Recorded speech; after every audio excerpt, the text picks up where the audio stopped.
को पृष्ठभूमि राख्दै गर्दा तपाईहरुको हातसम्म आइपुग्छ। त्यसकारणले गर्दा म सबै साथीहरुलाई, किनकि समयको कारणले गर्दाखेरि पनि म सबै साथीहरुलाई केही बेर धैर्यता राख्दिन पनि आग्रह गर्छु। सबैले पाउनुहुन्छ, साथीहरुले बाँड्दै हुनुहुन्छ, केही आइपुगेको छ, केही आउँदै छ।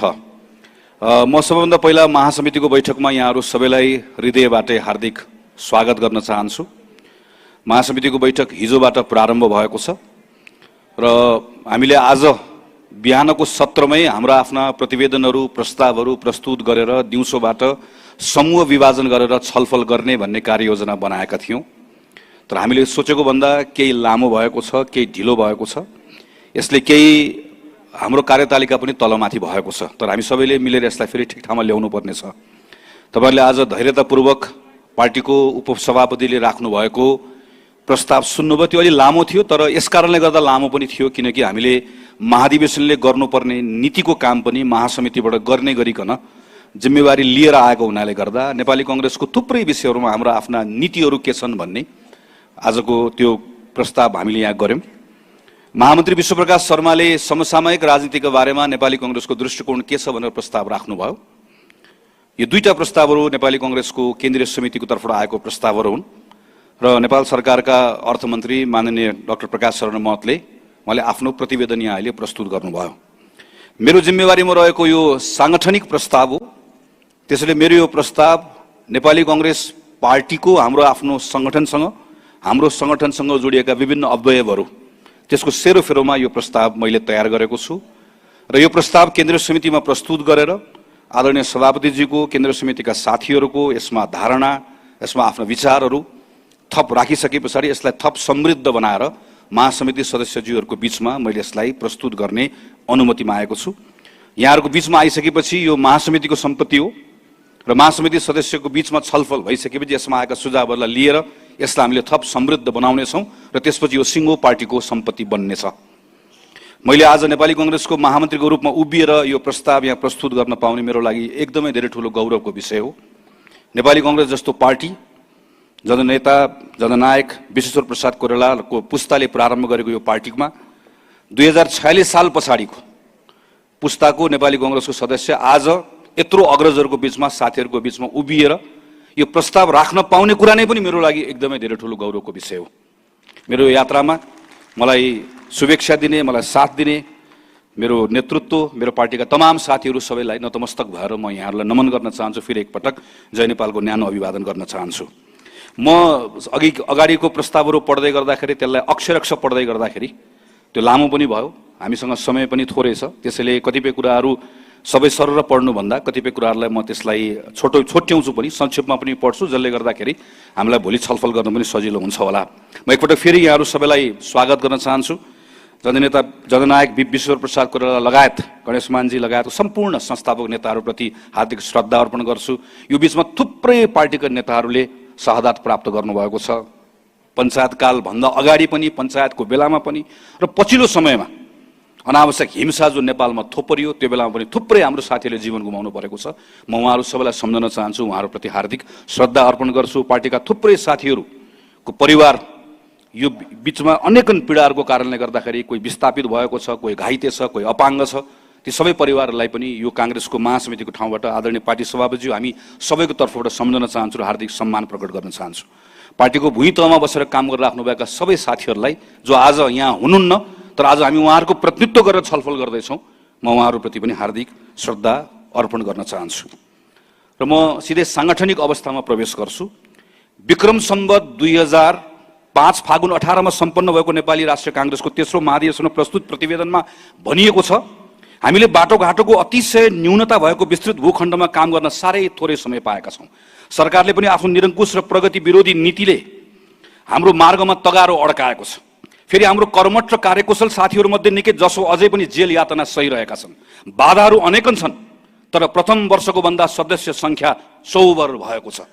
2005 सालमा यसरी चौबर भयो भन्दै गर्दा सदस्य संख्या 2000 पनि पुगेको थिएन। 2005 सालमा कांग्रेसले गौरव गरेको दस्तावेजको एउटा अंश हो यो। तर आज 2080 सालमा आइपुग्दै गर्दा 78 वर्षको यो यात्रामा पार्टीको हामीसँग विशाल सांगठनिक संरचना छ। आज नेपाली कांग्रेससँग 8,69,551 जना क्रियाशील सदस्य र क्रियाशील सदस्य भन्दा बाहेक पनि लाखौं सदस्य रहेको ठुलो सङ्गठनको यत्रो ठुलो विरासत आज हामीसँग छ। 13 वटा भातृ संस्था, 26 वटा शुभेच्छु संस्थामा आबद्ध साथीहरूको ठुलो सङ्ख्या छ। 6,743 वटा वडा र त्यस अन्तर्गत हजारौं टोल समितिहरू छन्, हाम्रा शुभेच्छु संस्थाहरू छन्, जनसम्पर्क समितिहरू छन्। नेपाली कांग्रेस नेपालभित्र मात्र होइन, नेपाल बाहिर पनि संसारभरि फैलिएको छ। यस पश्चात म सांगठनिक गतिविधिका बारेमा संक्षेपमा चर्चा गर्छु, जुन 14औं महाधिवेशन पछाडि खास गरिकन नेपाली कांग्रेस केन्द्रीय कार्यालयको तर्फबाट गरिएका विषयहरूका सन्दर्भमा यसलाई अत्यन्त संक्षेपमा राख्छु। यो बीचमा हामी 14औं महाधिवेशन पछाडि 9 वटा 34 दिनको हाम्रो वर्किङ डेजमा हामी 9 वटा बैठकहरू बस्यौँ। यसको बारेमा मैले धेरै चर्चा गरिनँ। महाधिवेशनको लगत्तै पछाडि 3 वटा निर्वाचन गर्नुपर्ने भएको हुनाले गर्दा हाम्रो मूल ध्यान निर्वाचनमा केन्द्रित रह्यो। पार्टीको विधानलाई कार्यान्वयन गर्ने विषयको सन्दर्भमा श्रावण 2 देखि 10 गतेसम्म बैठकले पहिलोपटक कार्यतालिका बनाएर कार्यतालिका अनुरूप आफ्नो काम गर्ने एउटा परिपाटी सुरु भएको छ। नियमित रूपमा पार्टीको बैठक बस्ने कुरा प्रारम्भ भएको छ। विधान अनुसार विधानमा व्यवस्था थियो, तर हामीले अभ्यास गर्ने गरेका थिएनौँ। खास गरिकन सम्मेलनहरूको बारेमा यो पहिलोपटक अभ्यास गर्ने भएको हुनाले गर्दा कति हाम्रा अनुभवहरू पनि नयाँ भइरहेका छन्। कतिपय ठाउँमा भएका छन्, कतिपय ठाउँमा हुन बाँकी छ। तैपनि अहिलेसम्म हामीले 4 वटा प्रदेश सम्मेलन, 60 वटा जिल्ला सम्मेलन र 100 भन्दा बढी ठाउँमा प्रतिनिधि सभा क्षेत्रीय सम्मेलन र थुप्रै ठाउँमा गाउँ नगर सम्मेलनहरू गरिसकेका छौँ।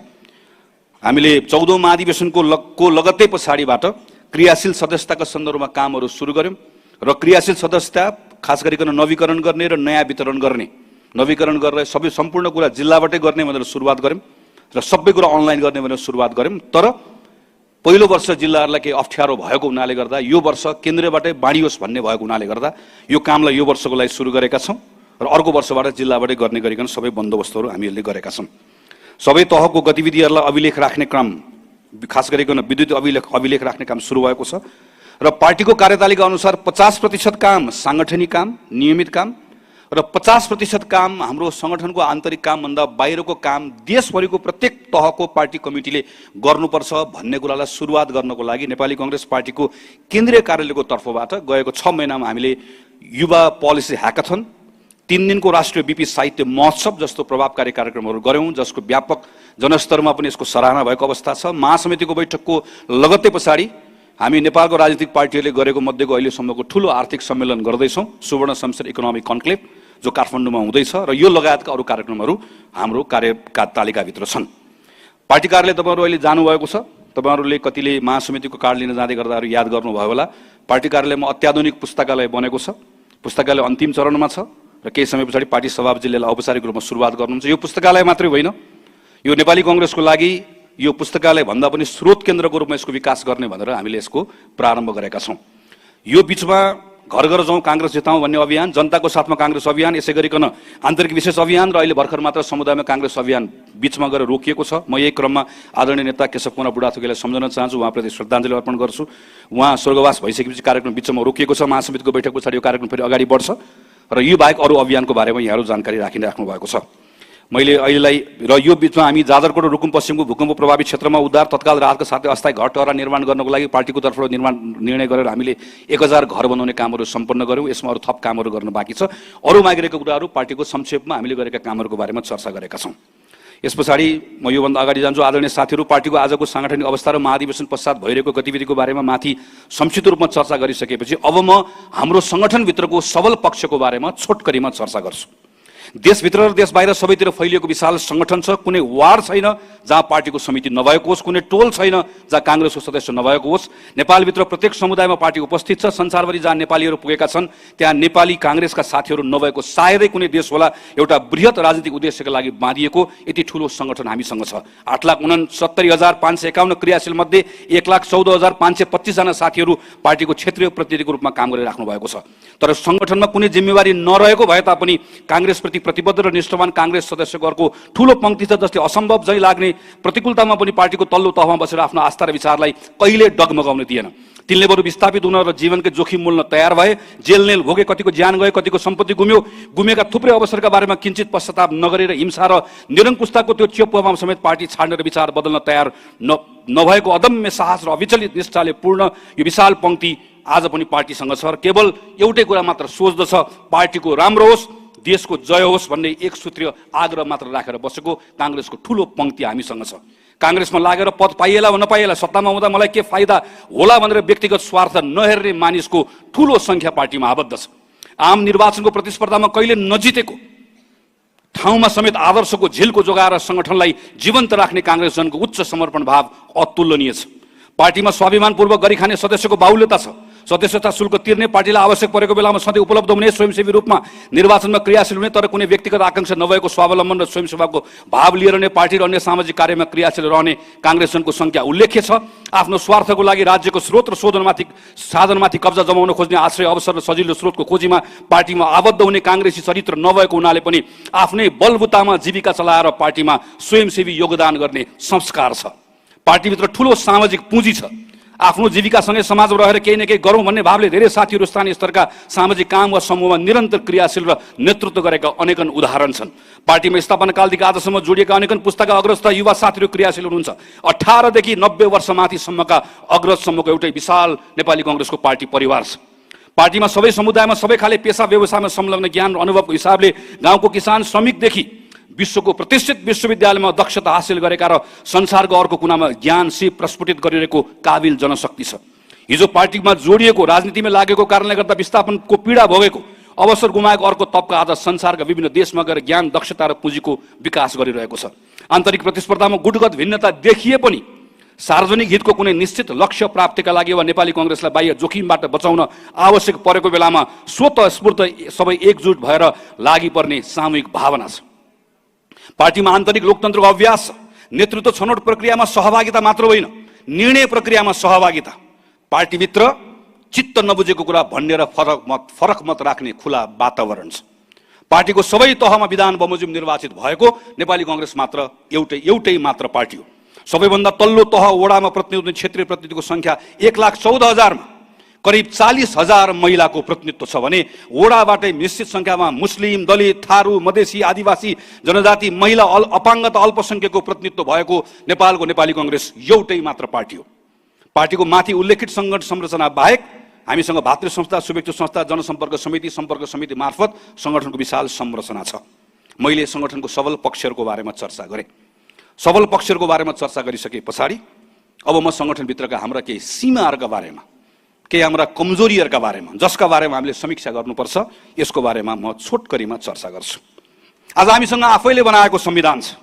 आफैले परिकल्पना गरेको राजनीतिक प्रणालीमा निर्वाचनबाट पहिलो पार्टी बनेर सबै तहको सरकारमा नेतृत्वदायी भूमिकामा रहेको यो क्षणमा पार्टीभित्र ठूलो उत्साह र विजय भाव मात्र हुनुपर्ने हो। तर कता कता केही अलमल र संशय पनि देखिन्छ। किन यस्तो भइरहेको छ? हामीले यसलाई अनदेखा गर्न मिल्दैन। हामीले कठोर भएर आत्ममूल्याङ्कन गर्न जरुरी छ। मूलतः पार्टीको मुख्य जिम्मेवारीमा बसेको हामीहरूले आत्मसमीक्षा गर्नुपर्ने केही विषयहरू छन्, जसको बारेमा म यहाँ छोटकरीमा चर्चा गर्छु। पार्टी सदस्यलाई निरन्तर गतिशील र एकताबद्ध बनाएर राख्न नियमित साङ्गठनिक गतिविधिसँगै एउटा स्पष्ट ध्येय पनि चाहिँदो रहेछ। माथि चर्चा गरे चाहिँ 2003 सालमा नेपाली राष्ट्रिय कांग्रेस पार्टी स्थापना गर्दै गर्दा हाम्रो अग्रजहरूसँग एउटा ध्येय थियो, प्रजातन्त्रको स्थापना। 2070 सालमा ध्येय थियो लोकतान्त्रिक संविधानको निर्माण। 62 सालमा ध्येय थियो हिंसात्मक गतिविधिहरू नेपाललाई बाहिर निकाल्ने। त्यस पछाडि ध्येय थियो शान्ति स्थापना र संविधान सभा र लोकतान्त्रिक संविधान बनाइ छाड्ने। आज हामी निर्वाचन लडेका छौँ, निर्वाचन जितेका छौँ, पहिलो पार्टी बनेका छौँ। अब हामीलाई यस्तो एउटा स्पष्ट ध्येय चाहिएको छ जुन ध्येयले सिङ्गो नेपाली कांग्रेसलाई बाँध्नेछ र नेपाली कांग्रेसले नेपाली जनतासँग जोड्नेछ। तत्कालीन सरकारले पटक पटक असंवैधानिक ढङ्गले प्रतिनिधि सभा विघटन गरेपछि एउटा विशिष्ट परिस्थितिमा संविधान र लोकतान्त्रिक प्रणालीको रक्षार्थ नेपाली कांग्रेसले 5 दलीय गठबन्धनको नेतृत्व गर्दै सरकारको जिम्मेवारी वहन गर्नु परेको थियो। त्यसकै निरन्तरता स्वरूप पार्टीले लोकतन्त्र र संविधानको रक्षार्थ र स्थिरताका लागि निर्वाचनमा गठबन्धन गर्ने निर्णय गर्यो। निर्वाचनमा अङ्कगणितका हिसाबले कांग्रेस ठूलो पार्टी त बन्यो, तर यो अनुभवले हामीलाई सिकाएको छ निर्वाचन पूर्व गठबन्धन गर्दा पार्टीले एक्लै चुनाव लड्दा जस्तो कार्यकर्तामा विजयको भाव र उत्साह नआउने रहेछ। तिनै तहको निर्वाचनमा कतिपय स्थानमा आफ्नो आस्था प्रकट गर्ने रुख चिन्ह नै नहुँदा कांग्रेस जनले आज पर्यन्त आफ्नो गुनासो व्यक्त गरिरहेको हामीले देखिरहेका छौँ। संघ र प्रदेशको निर्वाचनको तथ्याङ्क हेर्दा गठबन्धनका कारण 74 प्रतिनिधि सभा क्षेत्रमा नेपाली कांग्रेसले आफ्नो उम्मेदवारलाई मत राख्न पाएन। 21वटा संघीय क्षेत्रको एउटा पनि प्रदेश क्षेत्रमा आफ्नो पार्टीलाई प्रत्यक्ष मत राख्न पाएन। 48वटा प्रतिनिधि सभा क्षेत्रका प्रत्येक क्षेत्रमा 2 प्रदेश सभा क्षेत्र मध्ये एउटामा मात्र हाम्रो उम्मेदवार थिए, अर्थात् 48वटा प्रदेश सभा क्षेत्रमा कांग्रेसको प्रत्यक्षतर्फ उम्मेदवार नै थिएन। समग्रमा 62 प्रदेश सभा क्षेत्रका मतदाताले प्रतिनिधि सभा र प्रदेश सभामा हाम्रो चुनाव चिन्ह रुख देख्न पनि पाएनन्, मत हाल्न पनि पाएनन्। त्यस्तै 17 वटा क्षेत्रमा त दुवै प्रदेश सभामा कांग्रेसले रुखमा मत राख्न पाए तर प्रतिनिधि सभामा पाएनन्। यसरी एकातर्फ कांग्रेसका क्रियाशील सदस्यले आफ्नो चिन्हमा मत हाल्न पाएनन् नै, अर्कोतर्फ अन्य दलको निर्वाचन चिन्ह र झण्डा बोकेर मत माग्नुपर्ने बाध्यात्मक अवस्था सृजना भयो। पार्टीको आफ्नो उम्मेदवार नहुँदा संगठनभित्रको आकांक्षीको व्यवस्थापन त कठिन भयो नै, पार्टीभित्रको ऊर्जामा समेत गिरावट आयो, जसले गर्दा निर्वाचनमा संख्यात्मक रूपमा पार्टी पहिलो दल भए पनि लोकप्रिय मत घट्ने अवस्था 2074 बाट 2079 को आम चुनावसम्म आइपुग्दै गर्दा प्रतिनिधि सभा चुनावमा हाम्रो लोकप्रिय मतको 7% मा ह्रास आएको छ। यो गुमेको मतलाई पार्टीमा पुनः जोड्दै नयाँ मतदातालाई आकर्षण गर्नुपर्ने चुनौती हामीसँग छ। सरकार र पार्टीको सम्बन्धमा कहीँ न कहीँ समस्या छ। पार्टीसँग समन्वय गरेर सरकारले काम गर्ने परिपाटी बन्न सकेको छैन। सरकार र पार्टीबीच समन्वय, सहयोग र सहजीकरण सही ढङ्गले नहुँदा एक अर्कालाई बुझ्ने कुरामा नै समस्या भएको छ। सरकारले गरेको काम पार्टीबाट पनि यथोचित प्रचार हुन सकेको छैन।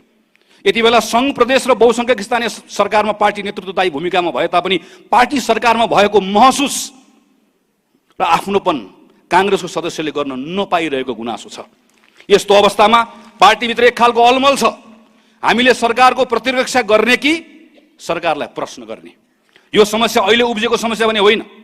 2051 सालमा म जस्तै महामन्त्री भएको बेलामा स्वर्गीय नेता श्रद्धेय महेन्द्र नारायण दिदीद्वारा प्रस्तुत प्रतिवेदनमा भनिएको रहेछ, सरकार र पार्टीबीचको समन्वय गर्ने कुरा जतिसुकै सैद्धान्तिक तवरबाट हामीले गरे तापनि यसमा सधैँ कमी नै देखियो।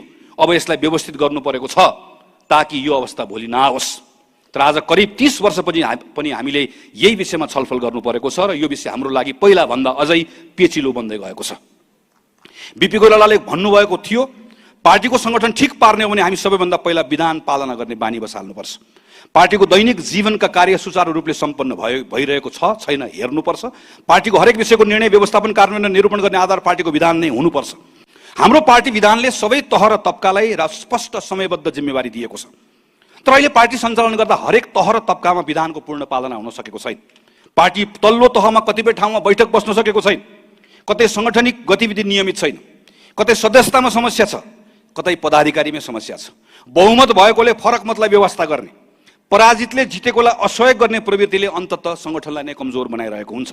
विधान सम्मत थिति र विधिमा पार्टी सञ्चालन कसरी गर्ने, यो विषय आज हाम्रो लागि ठूलो चुनौतीको रूपमा रहेको छ। पार्टीमा स्थापना काल र प्रतिबन्धित कालमा सङ्घर्ष गरेको पुस्तादेखि आजको नयाँ पुस्तासम्म क्रियाशील छ। आकांक्षा धेरै छ, अवसर कम छ।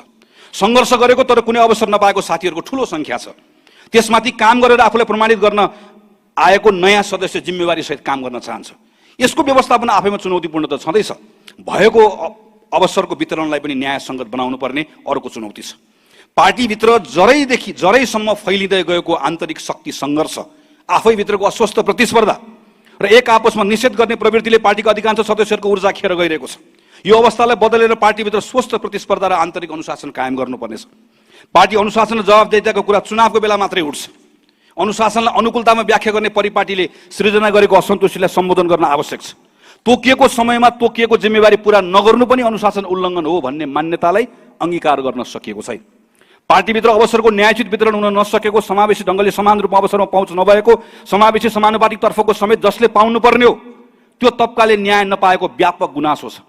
पार्टीभित्र अनुभवदेखि दक्षताले पूर्ण सदस्य, समर्थक र शुभेच्छुको सङ्ख्या उल्लेख्य छ, तर पार्टीको औपचारिक संरचनाले त्यो व्यक्तिगत क्षमताको सदुपयोग गर्ने ठाउँ दिन सकिरहेको छैन। पार्टीभित्र एकातर्फ इतिहासप्रति गौरव गर्ने, हामीले बनाएको संविधान, हामीले गरेको इतिहासप्रति गौरव गर्ने, तर अर्कोतर्फ आफ्नै पार्टीको नेतृत्वमा आफैले लडेर ल्याएको परिवर्तनलाई समेत प्रतिरक्षा गर्ने जाँगर नदेखाइरहेको विचित्रको अवस्था छ। यसलाई बदल्नु पर्नेछ। एकातर्फ पार्टीले गरेको राम्रो काम र उपलब्धिको सही सम्प्रेषण हुन नसक्दा पार्टीका बारेमा भ्रम छर्नेहरूलाई मलजल पुगेको छ भने अर्कोतर्फ आफ्नो इतिहास, सङ्घर्ष, बलिदान र नेतृत्वको अवमूल्यन गर्दै अफवाह फैलाउँदा समेत त्यसको सही ढङ्गले प्रतिवाद गर्न हामी चुकिरहेको अवस्था छ। यस्तोमा हाम्रो निर्णय, नीति र कार्यक्रम, पार्टीले गरेको राम्रो काम र पहल कदमीलाई प्रचार गर्दै हाम्रा विरुद्धको अफवाह र भ्रमलाई कसरी चिर्ने भन्ने विषय हाम्रो प्राथमिकतामा हुनुपर्छ। आदरणीय साथीहरू, आदरणीय सभापतिज्यू, मैले सङ्गठनको कामको बारेमा र सङ्गठनको सबल पक्षहरूको बारेमा चर्चा गरेँ र त्यस पछाडि हाम्रो भित्र भएका केही कमजोरी र सीमाहरूको बारेमा चर्चा गरेँ। हामीसँग यी दुवै कुराहरूको बिचमा आज नेपाली कङ्ग्रेस पार्टी उभिएको छ। यो पृष्ठभूमिमा हामी नेपाली कङ्ग्रेस पार्टीभित्र दुईटा खालको प्रवृत्तिहरू देखिरहेको छ। एउटा प्रवृत्ति अब केही पनि हुँदैन कि भन्ने भएर चिन्ताले आत्मविश्वास खस्किएको छ। विगतमा पार्टीले गरेको निर्णय र पछ्याएको बाटोको सन्दर्भमा पनि उसले आफूमा भएको लघुतावासका कारण प्राप्त उपलब्धिको समेत अपनत्व लिन ऊ धक्काइरहेको छ। यो पंक्ति आत्मनिन्दाले ग्रस्त छ। अर्कोतिर भर्खरै सम्पन्न निर्वाचनहरूमा विजय हासिल गरेर सबभन्दा ठूलो पार्टी भएका छौँ, हामी अवैध छौँ, हाम्रो चुनौती मसिना छन् भन्ने अतिरिक्त आत्मश्लाघाले ग्रस्त देखिन्छ। पार्टीको आन्तरिक समस्यालाई उपेक्षा गर्छ, बाहिर आएको कुराहरूलाई केवल विरोधीहरूको प्रोपोगन्डा मात्र मान्दछ। मूलत पार्टीमा जे छ सब ठिकठाक छ भन्ने ठहर गर्छ। पार्टीको सुदूर भविष्य समेत सुनिश्चित भएकोमा ऊ ढुक्क छ। एकातिर आत्मनिन्दा छ, अर्कोतिर आत्मप्रशंसा छ, आत्मश्लाघा छ। आत्मश्लाघा वा आत्मप्रशंसा, आत्मप्रशंसा वा आत्मनिन्दा होइन। इमानदारितापूर्वक आत्मसमीक्षा, आत्मनिरीक्षण र आत्मसङ्कल्प गर्नुपर्दछ भन्ने मैले यहाँ प्रस्ताव गरेको छु। आदरणीय सभापति तथा साथीहरू, नेपाली कांग्रेस लोकतन्त्रको रक्षाको लागि निरन्तर अग्र मोर्चामा उभिएर मुलुकलाई हरेक सङ्कटबाट मुक्त गर्ने नेतृत्वदायी भूमिका निर्वाह गर्दै आएको क्षमता र साहस भएको पार्टी हो। यस्तो पार्टीले आफूभित्र भएको समस्याको पहिचान गरिसकेपछि यो समस्याको हल पनि खोज्न सक्नुपर्छ, खोज्न सक्दछ भन्ने मेरो विश्वास छ। यो विश्वासको आधारमा आदरणीय पार्टीका महासमिति सदस्यहरूको बीचमा मैले 20 बुँदामा साङ्गठनिक सुधारको कार्ययोजना प्रस्तुत गर्ने अनुमति चाहेको छु। मैले अब प्रस्तुत गर्ने 20 वटा बुँदाहरू नेपाली कांग्रेसको अहिलेको विधान अनुसार, अहिलेकै हाम्रो पार्टीको शक्ति र सामर्थ्य अनुसार, तपाईँ र हामीले आज गरिरहेको कामको आधारमा हामीले यही अर्को महाधिवेशनभन्दा अगाडि गर्न सकिने कामहरू हुन्। जुन काम गर्न सक्ने क्षमता हामीसँग छ, जुन काम गर्न सक्ने सामर्थ्य हामीसँग छ, जुन काम गर्न हाम्रो विधानले हामीलाई अनुमति दिएको छ, तर यो काम तपाईँ हामी सबै मिलेर गर्नुपर्ने छ। म यो 20 वटा बुँदाहरूमा महासमितिमा भोलिदेखि तपाईँहरूले गर्ने समूहगत छलफलमा यो 20 वटा बुँदाहरूमा छलफल भइदियोस्। 20 लाई घटाएर 18 बनाउने हो कि 20 लाई बढाएर 25 बनाउने हो कि 20 वटा बुँदाभित्र लेखेको कुराहरूमा थप्नु पर्ने हो कि घटाउनु पर्ने हो कि आलोचनात्मक चेतका साथमा यसमा सुझावहरू आउन्। यो 20 वटा जुन कार्ययोजना छ यो नै नेपाली कांग्रेस केन्द्रीय समितिको लागि अबको 2 वर्षको लागि मार्गदर्शन हुनेछ।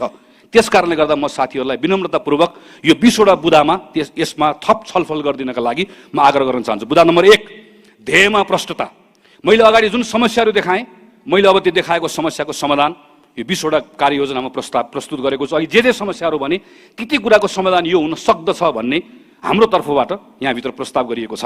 हाम्रो आफ्नै दृष्टान्तले देखाउँछ सङ्गठनलाई चलायमान र उर्जाशील बनाउनको लागि स्पष्ट ध्येय चाहिन्छ। विगतमा पार्टीको ध्येयले नै पार्टीको सदस्यलाई दुःख सङ्घर्ष र जोखिमपूर्ण समयमा समेत साहस र समर्पणका साथै सहजै आत्मसात गर्ने आत्मबल दिएको थियो। संविधान निर्माणसँगै हामीले परिकल्पना गरेको राजनीतिक ध्येय प्राप्त गरिसकेका छौँ। अब पार्टीको ध्येय समुन्नत नेपाल निर्माण हो। जसरी विगतमा पार्टी ध्येयमा स्पष्ट थियो, प्रत्येक सदस्यमा त्यो ध्येय पूरा गर्ने अठोट र समर्पण थियो, त्यसरी नै एउटा सङ्कल्पमा बाँधिएर हामीले यो संविधानको आधारशिलामा समुन्नत नेपाल, सम्मानित नेपालीको हाम्रो ध्येयलाई पूरा गराइ छाड्ने आत्मविश्वासको साथ सङ्गठनलाई अगाडि बढाउनु पर्नेछ। यसको लागि हाम्रै नेतृत्वमा बनेको संविधान छ। 332 स्थानीय सरकारमा नेतृत्वमा छौँ, प्रदेशहरूमा सरकारको नेतृत्व प्रमुख साझेदार छौँ, सङ्घीय सरकारमा छौँ। अत यो बेलामा कुनै लघुतावास लिएर वा रक्षात्मक भएर होइन, उच्च मनोबलका साथ हाम्रो नेतृत्वमा भएका तमाम आन्दोलनको उपलब्धिमा गौरव गर्दै र आफैले बनाएको संविधानको स्वामित्व लिँदै हामीले यसको कार्यान्वयनको नेतृत्व गर्नेछौँ। गत महाधिवेशनपछि हामीले समुन्नत नेपालको दृष्टिकोणलाई नै पार्टीको निर्वाचन घोषणापत्र दस्तावेज मार्फत अगाडि बढाएका हौँ। संविधानले परिकल्पना गरेको सबैको अधिकार, समता र समभावलाई व्यवहारमा अनुवाद गर्न यो संविधानको रक्षा, यसकै जगमा आजको तमाम चुनौतीको सम्बोधन गर्दै समुन्नत नेपाल, सम्मानित नेपालीको ध्येय अनुरूप हाम्रो राजनीतिक, आर्थिक, सामाजिक नीति, परराष्ट्र नीति तथा क्षेत्रगत प्राथमिकता र सो आधारमा कार्यक्रम तय गर्नेछौँ। समुन्नत नेपालको ध्येय अन्तर्गत गुणस्तरीय शिक्षा, सुलभ र गुणस्तरीय स्वास्थ्य, मर्यादित रोजगारी, सामाजिक रूपान्तरण लगायतका क्षेत्रगत लक्ष्य र कार्यक्रम तयार गर्नुपर्छ। यो अनुरूप पार्टीले सरकारमा कसरी प्रभावकारी काम गर्दैन, सरकार बाहिर यो सन्दर्भमा पार्टी सङ्गठनको भूमिका के हुने स्पष्ट मार्गचित्र बनाउँदै ती कार्यक्रम मार्फत सिङ्गो पार्टी पङ्क्तिलाई पार्टीको ध्येयसँग जोड्नेछ। 2, विधानको परिपालना।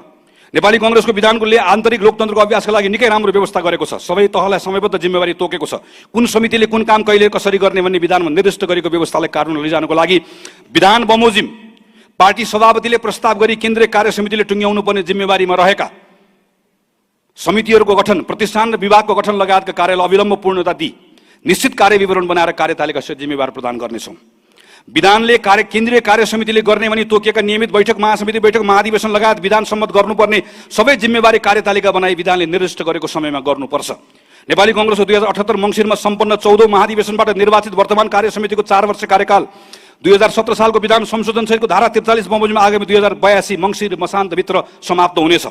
अत महाधिवेशनको अन्तिम वर्ष विधानको प्रावधान निलम्बन गरेर क्रियाशील सदस्यता वितरण गर्ने अभ्यास पूर्णतः बन्द गरी विधान बमोजिम 2082 मङ्सिरमा पार्टीको 15औं महाधिवेशन सम्पन्न गर्नेछौँ। यस महासमिति पश्चात लगत्तै बस्ने केन्द्रीय कार्य समितिको बैठकबाट 2082 मङ्सिरमा हुने महाधिवेशनको अगाडि विभिन्न तहले सम्पन्न गर्नुपर्ने कामको विस्तृत कार्यतालिका बनाई सोही अनुसार महाधिवेशनका लागि आवश्यक प्रक्रिया प्रारम्भ गर्नेछौँ। केन्द्रीय कार्य समितिले विधानले निर्दिष्ट गरेका काम पूरा गरी मातहतका सम्पूर्ण समितिलाई काम तोकेको समयमा गराउनेछ। प्रत्येक समितिलाई विधान अनुरूप निर्दिष्ट गरिएका जिम्मेवारीहरू छन्। अहिलेसम्म हामीले जिम्मेवारी यो छ भनेर भनेका छौँ। यहाँ मैले प्रस्ताव गरेको कुरामा अबदेखि कुनै पनि समितिले प्राप्त गरेको जिम्मेवारी पूरा गर्यो कि गरेन भनेर त्यसको अनुगमन गर्ने जिम्मेवारी चाहिँ वडा समिति छ भने वडाभन्दा माथि पालिका छ, जुन प्रत्येकलाई एक तह माथिको समितिले अनुगमन गर्ने। अनुगमन कसरी गर्ने भन्ने कार्यविधि केन्द्रीय कार्यालयले बनाउँछ, अनुगमनको ढाँचा बनाउँछ, कमिटीको अनुगमन गर्ने, अनुगमनको एउटा व्यवस्थित प्रणाली सुरुवात गर्नु पर्यो भन्ने मैले यहाँ प्रस्ताव गरेको छु।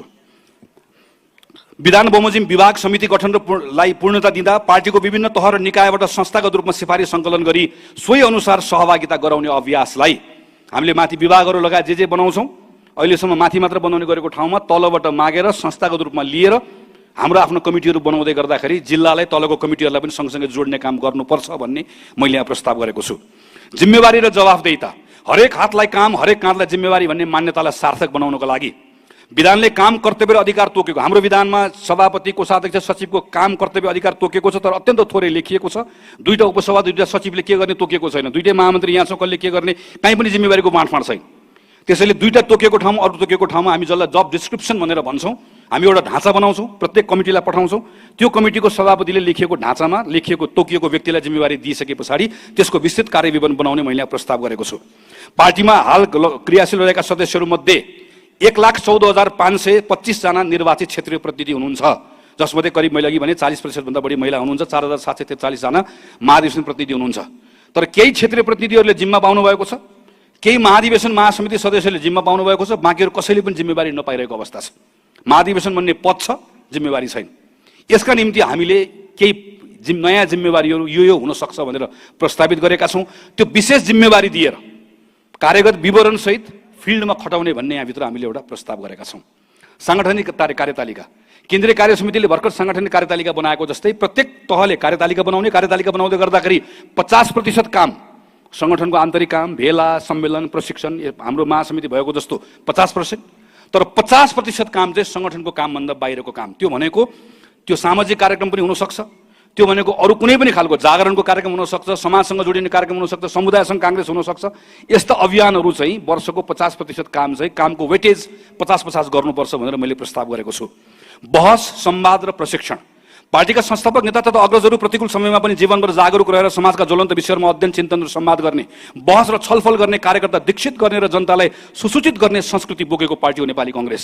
अब नेपाली कङ्ग्रेसलाई फेरि एकपटक विचारको केन्द्र बनाउनु पर्नेछ। विचारको केन्द्र बनाउनको लागि हामीले गर्ने गरेको जुन हाम्रो नियमित कार्यक्रमहरू छन् त्यो कार्यक्रमहरूको ढाँचा बदल्नुपर्छ भन्ने एउटा प्रस्ताव छ। दोस्रो, अहिले केन्द्रमा हामी सुवर्ण समुद्र इकोनोमिक कन्क्लेभ गर्दैछौँ, बीपीको सम्मेलन गऱ्यौँ। यो पछाडिको यो वर्ष मात्र यस्ता हाम्रो अर्का 6वटा कार्यक्रमहरू छन्। यस्तै कार्यक्रम जिल्लाले, प्रदेशले, स्थानीय तहहरूले पनि गरोस् भन्ने हाम्रो प्रस्ताव छ। हामी जुन पुस्तकालय बनाउँदैछौँ यो पुस्तकालयबाट हामी अब मासिक एउटा छलफल श्रृङ्खला चलाउँदैछौँ, जसलाई हामी नीति संवाद भनेर भनेका छौँ। विज्ञसँग बातचित भन्ने हाम्रो कार्यक्रम छ। जस्तो आज अहिले महामन्त्रीजीले प्रस्तुत गर्नुभयो, उपसभापतिले प्रस्तुत गर्नुभयो, अर्थमन्त्रीजीले गर्नुभयो।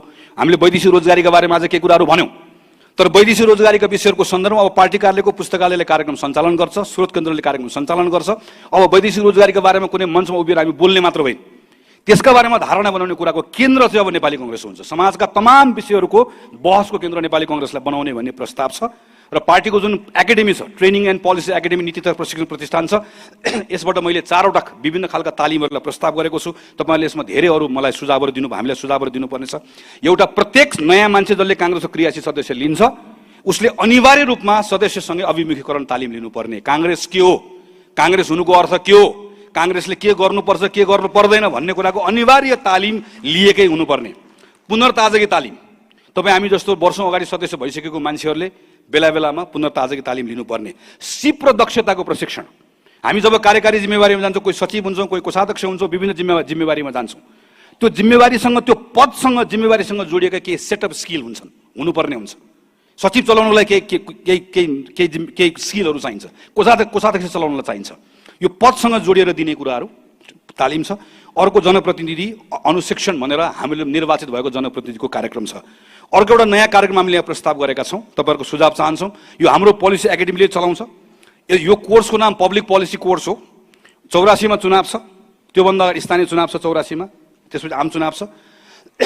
नेपाली कांग्रेस पार्टीको तर्फबाट भोलि गएर निर्वाचन लड्ने जसको आकांक्षा छ, चाहे वडामा होला, चाहे नगरमा होला, चाहे सांसद होला, कुनै पनि ठाउँमा होला, हाम्रो एकाडेमीले फरक फरक खालको कोर्सहरू बनाउँछ, जुन कोर्स पब्लिक पोलिसीसँग सम्बन्धित हुन्छ, भोलि उसले गर्ने जिम्मेवारीसँग जोडिएको हुन्छ, भोलि गएर विधायक बन्ने हो भने त्यो विधायकको कामसँग जोडिएको हुन्छ। हाम्रो प्रस्ताव छ कि यस्तो डिजाइन गरेको कोर्स केही महिनाको हुन्छ, केही फिजिकली लिनुपर्ने होला, केही भर्चुअली लिनुपर्ने होला, अनलाइन लिनुपर्ने होला, तर भोलि गएर म वडा अध्यक्ष बन्छु भन्ने आकांक्षा राखेको नेपाली कांग्रेसको मान्छे छ भने यो 4 वर्षभित्रमा कुनै न कुनै बेलामा त्यो कोर्स उसले लिएको हुनुपर्छ। त्यति गऱ्यो भने भोलि गएर मैले के गर्नुपर्छ, के गर्ने होला भनेर अनुमान लगाइराख्नु पर्दैन। यसरी प्रशिक्षित एउटा जमात तयार गरौँ भन्ने प्रस्ताव छ। विश्वका राम्रा प्रायः जस्तो ठुला पार्टीहरू, हाम्रो जस्तो पुरानो पार्टीहरूको आफ्नो एउटा अध्ययन कोष हुन्छ। नेपालमा पनि हामी थुप्रै पोलिटिकल पार्टीको देख्छौँ, हामी एफईएस भनेर सुन्छौँ, हामी एफएनएफ भनेर सुन्छौँ, ठुल्ठुलो हामी जस्तै सामाजिक लोकतान्त्रिक पार्टीहरूको यस्तै अध्ययन कोष नेपाली कांग्रेसले पनि बनाउने र अध्ययन कोषबाट विभिन्न पब्लिकेसन निकाल्ने र डेमोक्रेसीका बारेमा, संविधानका बारेमा, हाम्रो आन्दोलनका बारेमा, यस्ता विषयहरूको बारेमा पाठ्यक्रम नै बनाएर हाम्रा थुप्रै ठाउँहरूमा यसका बारेमा चाहिँ हामीले कार्यक्रमहरू चलाउने भन्ने अर्को एउटा प्रस्ताव छ। आन्तरिक प्रशिक्षण र प्रचार, खास गरेर नेपाली कांग्रेस अहिले पनि कुरा उठ्यो, नेपाली कांग्रेसको कार्यकर्ताहरूले हाम्रो पार्टीको मूल्य, मान्यता, इतिहास, सङ्घर्ष, कहिलेकाहीँ नेतृत्व, हाम्रो निर्णयका बारेमा अनावश्यक प्रोपागण्डा गरिँदै गर्दा, अनावश्यक भ्रम छरिँदै गर्दाखेरि तथ्य र तथ्याङ्कमा टेकेर त्यसको प्रतिवाद कसरी गर्ने भन्ने बारेमा नियमित रूपमा एउटा हाम्रो प्रशिक्षणको श्रृङ्खला चलाइराख्नुपर्छ भन्ने एउटा प्रस्ताव छ। सामाजिक आन्दोलन, नेपाली माटोमा भएका प्राय सबै सामाजिक आन्दोलन कांग्रेससँग जोडिएको छ। कांग्रेसका नेताहरूका नेपाली कांग्रेस पार्टी आजको दिनमा नेपालको सबैभन्दा ठुलो सामाजिक संस्था हो। कांग्रेस जतिको ठुलो क्लब पनि कुनै छैन, कुनै सामाजिक संस्था पनि छैन। 8 लाख भन्दा बढी सदस्य भएको र कुनै पारिश्रमिक बिना स्वयंसेवाको भावना लिएर एउटा निश्चित गतिविधिको लागि एकैपटक परिचालन गर्न सक्ने सामर्थ्य राख्ने पार्टी कांग्रेस भएको यो शक्तिलाई हामीले अहिले बेला बेलामा देखिरहेका छौँ। नेपाली कांग्रेस पार्टीले यत्रो गरेर आएको छ, कांग्रेसको मान्छे गाउँ गाउँमा फैलिएको छ।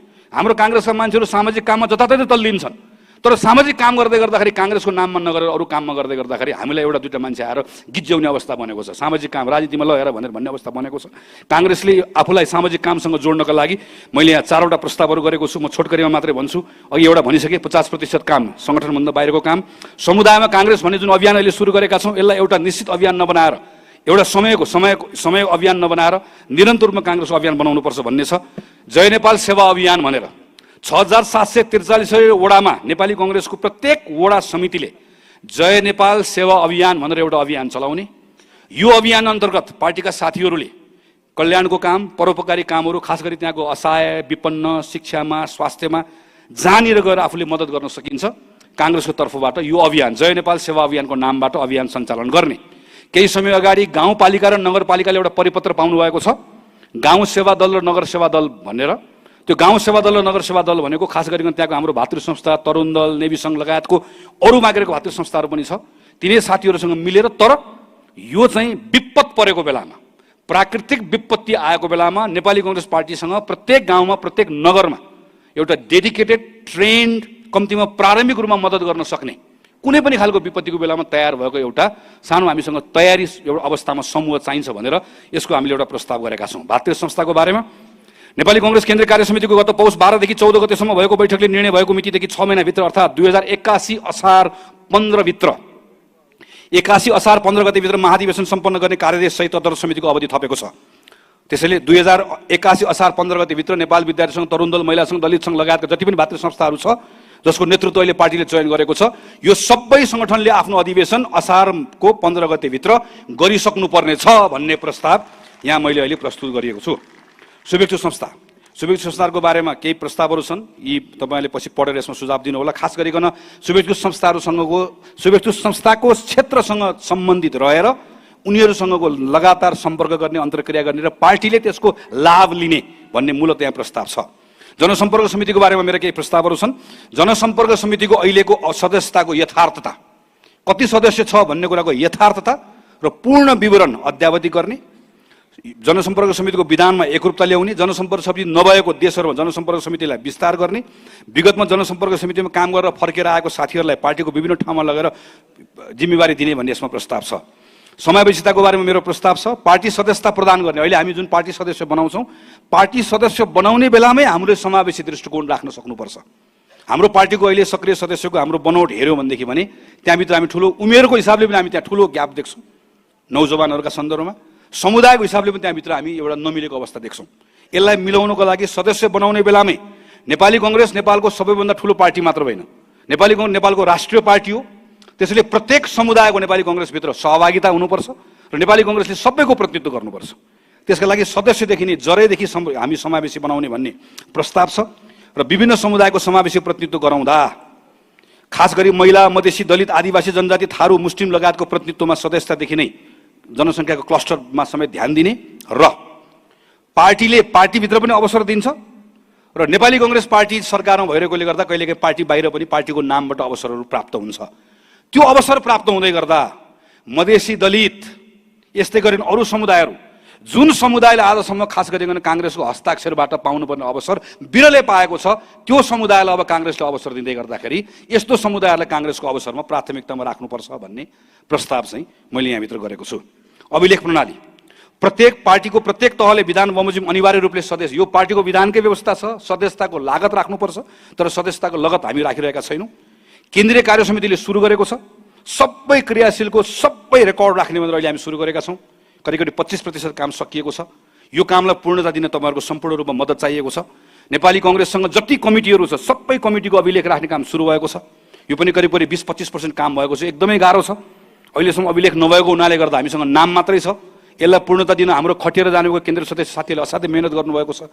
तपाईँले ल्याउनु भएको रेकर्डले मद्दत पुऱ्याएको छ, तर यसमा हामीले थप काम गर्नुपर्ने छ र मूलतः यसमा विभिन्न कालखण्डमा विस्थापित हुनुभएको, निर्वाचनमा पर्नुभएको, घाइते भएको, अपाङ्ग भएको योद्धाहरूको नेपाली कङ्ग्रेससँग सम्पूर्ण रूपमा रेकर्ड हुनुपर्छ। शहीदको परिवार, शहीद हुनुभएको यो सबैको रेकर्ड हुनुपर्छ र यसको अभिलेखको एउटा छुट्टै प्रणाली विकास गर्ने भनेर अहिले हामीले यसमा प्रस्ताव गरेका छौँ। यसको सिस्टम पनि हामीले बनाएका छौँ। डिजिटल काङ्ग्रेस खास गरिकन अनलाइनबाट पार्टी सदस्यको आवेदन दिने काम जुन सुरु भएको छ, यसलाई पार्टीको प्रत्येक कमिटीको साथीले यसलाई चलायमान बनाइदिनु पर्नेछ।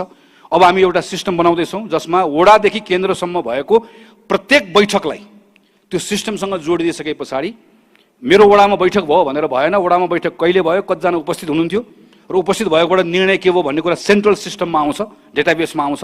त्यो डेटाबेस जुन हामीहरू बनाउँदैछौँ यसमा यहाँहरू सबैको सहयोगको हामीले अपेक्षा गरेका छौँ। पार्टी अनुशासन सन्दर्भ अनुशासन उल्लङ्घनसँग जोडिएर आएका उजुरी र निवेदनहरूलाई अनुशासन समितिले अविलम्ब टुङ्ग्याउने, निर्वाचन भएको यत्रो समय भइसक्यो, त्योसँग जोडिएर आएका सयौँ उजुरीहरू छन्, ती उजुरीहरू नटुङ्गिँदै गर्दा पार्टी सञ्चालनमा गाह्रो भएको छ। अनुशासनको कारबाही गर्ने हो भने कारबाही गर्ने, कारबाही नगरेर टुङ्ग्याउने हो भने त्यसले टुङ्ग्याउने, तर त्यसलाई झुन्ड्याएर राख्ने कुराले गर्दाखेरि पार्टी सङ्गठन चलाउन गाह्रो भएको छ, जसको कारणले गर्दा यसलाई तुरन्त टुङ्ग्याउने र पार्टी आचार संहिता र अनुशासनको पालना, यसको मूल्याङ्कन, यसको छानबिन, यसको निर्णयमा चाहिँ एकरूपता हुनुपर्छ। यसको लागि एउटा मापदण्ड बनाएर गर्नुपर्छ। कहीँ अनुशासनको कारबाही हुने, कहीँ अनुशासनको कारबाही नहुने, यसमा मनोगत ढङ्गबाट यी कामहरू गर्ने कुरालाई हामीले रोक्नुपर्छ भन्ने कुरा हामीले यहाँ प्रस्तावित गरेका छौँ। पार्टी र सरकारको सम्बन्धको बारेमा लामो चर्चा भइसक्यो, म भूमिका पढेर सुनाउँदिनँ, पछि यहाँहरूले हेर्नु होला। खालि छोटकरी मेटी मात्रै भन्छु, हाम्रो पार्टी र सरकारको बिचमा भइरहेको अहिले जुन एक खालको अनेक हाम्रो बिचमा संवादको समस्या छ, हाम्रो बिचमा समन्वयको समस्या छ, यसलाई हामी सबैले महसुस गरेका छौँ। यसलाई सुधार गर्न के गर्न सकिन्छ होला भन्ने सन्दर्भमा विधानमै टेकेर मैले एउटा संरचना, संयन्त्र, पद्धतिको प्रस्ताव गरेको छु। यसमा यहाँहरूले अध्ययन गरेर सुझाव दिदिनु होला। प्रत्येक गाउँ, नगरपालिका र वडामा पार्टीको तर्फबाट जितेका जनप्रतिनिधि र पार्टी समिति बीच समन्वय, संवाद र सहजीकरणको लागि देहायको समन्वय संयन्त्र बनाउने, जसमा जनप्रतिनिधिबाट निर्वाचित वा उम्मेदवार सहित 3 जना, पार्टीबाट सम्बन्धित तहको सभापति सहित 3 जना, सभापति आफै जनप्रतिनिधि हुनुभएको छ भने सभापति बाहेक अन्य 3 जना, सामाजिक क्षेत्रमा जो पार्टीको कमिटीमा पनि हुनुहुन्न, जो निर्वाचित जनप्रतिनिधि पनि होइन, जो काङ्ग्रेसको समर्थक शुभेच्छुक हो तर सामाजिक क्षेत्रमा प्रतिष्ठित व्यक्ति छ, जसलाई हामी सामान्यतया जसको हामी विद्वताको पनि अनुभव त्यसको पनि फाइदा लिन सक्छौँ, यस्तो व्यक्ति 2 जना। यसरी हामीले 9 जनाको समिति बनाउने र समन्वय संयन्त्र हरेक 2 महिनामा बैठक बस्ने, समीक्षा गर्ने, कमी कमजोरी भए सच्याउने, राम्रो काममा सहजीकरण गर्ने, पार्टीको तर्फबाट जनचासोको विषय जुन छ स्थानीय सरकारको प्रतिनिधिले त्यहाँ पुर्याउने र स्थानीय सरकारले आफ्नो अप्ठ्यारो जे छन् पार्टीको साथीहरूको तर्फबाट पार्टी पङ्क्तिमा पुर्याउने। वार्षिक कार्ययोजना बनाउनुभन्दा पहिला यो वर्ष प्रत्येक स्थानीय सरकारले, वडाले, संसदको, सङ्घले, प्रदेशले बजेट बनाउनुभन्दा पहिला यो संयन्त्र बनाएर यसको आधारमा बजेटभन्दा पहिला हाम्रो काम सुरुवात गर्ने। प्रत्येक जिल्ला कार्य समितिले पार्टीको तर्फबाट यस जिल्लामा जितेका प्रमुख उपप्रमुख र पार्टी क्षेत्रीय सभापति सहितको जिल्ला समन्वय संयन्त्र बनाउने। प्रदेश कार्य समितिले प्रदेश सभापति, प्रदेश सरकारमा पार्टीको तर्फबाट प्रतिनिधित्व गर्ने मन्त्री, संसदीय दलको नेता, पार्टीका सचेतक सहित पार्टी प्रदेश समिति पदाधिकारी सहितको एक संवाद संयन्त्र बनाउने। केन्द्रीय कार्य समितिले सभापति, पदाधिकारी, संसदीय दलको नेता, प्रमुख सचेतक र सरकारमा सहभागी मन्त्री सहितको एक समन्वय र सहजीकरण संयन्त्र बनाउने। यस्तो संयन्त्र बन्यो भने मात्रै हाम्रो तर्फबाट प्रतिनिधित्व गरिराख्नु भएको मन्त्रीजीहरूले के गरिराख्नु भएको छ भन्ने कुरा हामीले सञ्चार माध्यमबाट थाहा पाउने कुराको ठाउँमा पार्टीमा सँगै बसेर थाहा पाउने अवस्था बन्न सक्दछ। समन्वय संयन्त्रको नियमित बैठक बसी संवाद छलफल उठेका विषयहरूमा सामूहिक रूपमा दृष्टिकोण निर्माण गर्ने र पार्टीको तर्फबाट निर्वाचित जनप्रतिनिधि वा सरकारले प्रत्येक 6 महिनामा अनिवार्य रूपमा आफू निर्वाचित भएको ठाउँमा सार्वजनिक सुनवाई गरेर 6 महिनाभित्रमा आफूले गरेको कामको विवरण सार्वजनिक गर्नुपर्ने। यो पनि पार्टीको विधानकै व्यवस्था हो। यसलाई लागू गर्नको लागि, लागू गर्न अहिले गर्नै पर्ने हो, यसलाई खाली जोड दिनको लागि मैले तपाईँहरूको बिचमा ल्याएको हुँ। प्रदेश कार्य समिति सबलीकरण। केन्द्रीय कार्य समितिले संगठन परिचालन अभियान सम्बन्धी काममा प्रदेश कार्य समितिले थप सबल बनाउँदै आवश्यक जिम्मेवारी प्रदान गर्ने। प्रदेश कार्य समितिले आफ्नो प्रदेशभित्र रहेको जिल्ला कार्य समितिको गतिविधिको अभिलेखीकरण, नियमित अनुगमन, मूल्याङ्कन र समन्वय गर्ने। प्रदेश कार्य समिति र प्रदेश सरकारबीच नियमित समन्वय र सहजीकरण संयन्त्र बनाउने लगायतको प्रदेशलाई बलियो बनाउने बारेमा केही प्रस्तावहरू छन्, यहाँले छलफल गरिदिनु होला। पार्टी योद्धा सम्मान र सहयोग। पार्टी स्थापनादेखि करिब 8 दशकको अथक यात्रामा हजारौं योद्धाले जीवन, धन सम्पत्ति, अवसर गुमाउनु परेको छ। कठिन समयमा लोकतन्त्र र पार्टीको लागि सबै गुमाउन तयार भएका शहीदका परिवार, विस्थापित परिवार, द्वन्द्व पीडित र घाइतेका परिवार, प्रजातन्त्र सेनानी सबै पार्टीको परिवार हो। यो परिवारमा अप्ठ्यारो परेको बेला हाम्रो विशेष जिम्मेवारी रहन्छ। आपद विपदमा पर्दा पार्टी सबैले अनुभूति दिलाउनका लागि पार्टीको स्थापनाकालीन अग्रज नेता, प्रजातन्त्र सेनानी सहित परिवार, घाइते र द्वन्द्व पीडित परिवारलाई सम्मान गर्ने कार्यक्रम सुरु भएको छ, तर यसलाई व्यवस्थित र प्रभावकारी बनाउँदै लानुपर्ने छ। पार्टीले आफ्नै सदस्य, शुभेच्छुक र समितिको सहयोगमा 10 करोडको अक्षय कोष स्थापना गर्ने, कार्यविधि बनाएर शहीदको परिवार, विस्थापित परिवार, द्वन्द्व पीडित र घाइतेको परिवार, प्रजातन्त्र सेनानीको परिवारको शिक्षा र स्वास्थ्यमा नेपाली कांग्रेस पार्टीले आवश्यक सहयोग पुर्याउने। विपदको अवस्थामा अप्ठ्यारोमा परेका पार्टीले विपद आएको क्षेत्रमा उद्धार, राहत तथा पुनर्स्थापनाको काममा परिचालन गर्ने, विपदमा परेको सदस्य र परिवारलाई सहयोग गर्ने। 17औं बुदामा संगठन परिचालन विस्तार विशेष अभियान छ। हाम्रो पार्टीका नेता साथीहरू अस्ति जिल्ला जिल्लामा खटेर जानुभएको छ, प्रतिनिधि भएर जानुभएको छ। विभिन्न अभियानका क्रममा प्रदेशको साथीहरू जानुभएको छ, यसको रिपोर्ट आएको छ। हामीले रिपोर्टलाई छलफल गर्ने परिपाटी सुरु गरेका छौँ। यसको आधारमा केही जिल्लाहरूमा, केही क्षेत्रहरूमा, केही भूगोलको केही ठाउँहरूमा अत्यन्त ठुलो समस्या देखिएको छ। समस्या भएको जिल्लाहरूमा केन्द्रबाट उच्च तहको नेतृत्वलाई निश्चित अधिकार र विशेष जिम्मेवारी सहित खटाउने, महिला, विद्यार्थी, तरुण, ट्रेड युनियन जस्ता भातृ संस्थालाई पनि विशेष जिम्मेवारी दिने, जनसम्पर्क गठन नभएको ठाउँमा जनसम्पर्क समिति विस्तार गर्ने र थुप्रै शुभेच्छुक संस्थाहरूले काङ्ग्रेसको शुभेच्छुक संस्था बन्न पाऊँ भनेर अहिले निवेदन दिनुभएको अवस्था छ। यसको बारेमा टुङ्ग्याउने भने के प्रस्तावहरू छन्। युवासँग काङ्ग्रेस। लोकतन्त्र प्राप्तिको आन्दोलन र सङ्घर्षको बेला पार्टीमा युवाहरू स्वाभाविक रूपमा जोडिने अवस्था हुन्थ्यो। एउटा बृहत ध्येय र उद्देश्यले सबैले एकैपटक परिचालन गर्थ्यो। अहिले हामीले परिकल्पना गरेको राजनीतिक उपलब्धि हासिल भएका छन्। अब सङ्घर्ष होइन, सृजनाको समय छ। यस्तो समयमा युवाहरू स्वतः पार्टीमा आउने अवस्था नबन्दो रहेछ। जसरी हिजो हामीहरू आयौँ, आन्दोलनको बेलामा, सङ्घर्षको बेलामा आफै आउने अवस्था बन्दो रहेछ। यो बेलामा पार्टीले विशेष कार्यक्रमहरू सञ्चालन गर्नुपर्छ। त्यसको लागि उद्यमशीलता र विभिन्न पेसामा रहेका नवयुवालाई पार्टीको अभियान तथा मञ्च मार्फत सङ्गठित र प्रशिक्षित गर्दै पार्टीसँग जोड्ने, वैदेशिक रोजगारीमा जाने वा गएर फर्केका युवालाई तत्त क्षेत्र र विषयसँग सम्बन्धित पार्टीका निकाय र कार्यक्रममा जोड्ने, लैङ्गिक हिंसा, सामाजिक विकृति, विसङ्गति विरुद्ध विभिन्न सामाजिक अभियानहरू युवाहरूले नै सञ्चालन गर्ने व्यवस्था गर्ने। थुप्रै पढेका विश्वविद्यालयमा पढिरहेका युवाहरू जसलाई नयाँ कुरा सिक्ने रहर छ, त्यसलाई नेपाली कांग्रेसबाट निर्वाचित भएका सांसद, जनप्रतिनिधिहरूसँग इन्टर्नको रूपमा काम गर्न पाउने व्यवस्था गर्ने। थुप्रै युवाहरूलाई पार्टीको विभिन्न कार्यक्रमहरूमा स्वयंसेवकको रूपमा काम गर्न पाउने व्यवस्था गर्ने। पार्टीको आर्थिक स्रोत व्यवस्थापन, लेखा पद्धति र सम्पत्तिको संरक्षण, पार्टीको आर्थिक स्रोत मजबुत बनाउन थप स्रोतहरूको पहिचान र परिचालन गर्दै आर्थिक सुदृढीकरण गर्दै भविष्यको लागि सबल कोषको निर्माण गर्ने लगायतका विषयहरू छन्। मैले लामो गरिनँ। अन्तिम मेरो 20 नम्बर बुदामा पार्टीको बैठक, कार्यक्रम, सम्मेलन, सञ्चालन विधि र ढाँचा। नेपाली कांग्रेसको देशैभरिको कार्यक्रम गर्ने जुन तरिका छ हाम्रो, करिब 1 घण्टा 2 घण्टा हाम्रो आसन ग्रहणमा जाने, हाम्रो भद्दा कार्यक्रम हुने, हाम्रो सम्मेलन गर्दाखेरि पनि हामी सम्मेलनमा बाहिर कहिलेकाहीँ सुन्ने भन्दा पनि बोल्ने मान्छे धेरै हुने, यी तमाम हाम्रो कार्यक्रमहरू गर्ने तरिका बदल्नु पर्ने छ।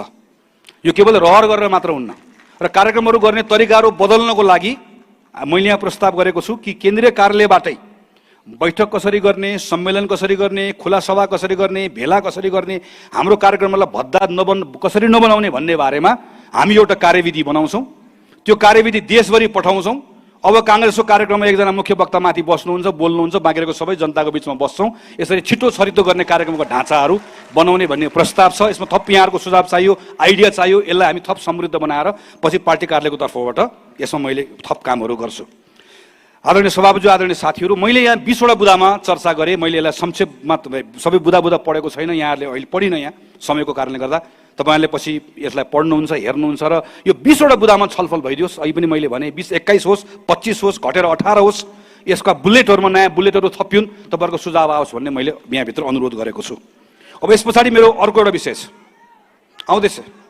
पहिले तपाईँले सरी एकैछिन ढिलो भयो, पाउनुहुन्छ। यस पछाडि मैले अब अर्को एउटा छोटो विषयमा म यहाँभित्र राख्छु।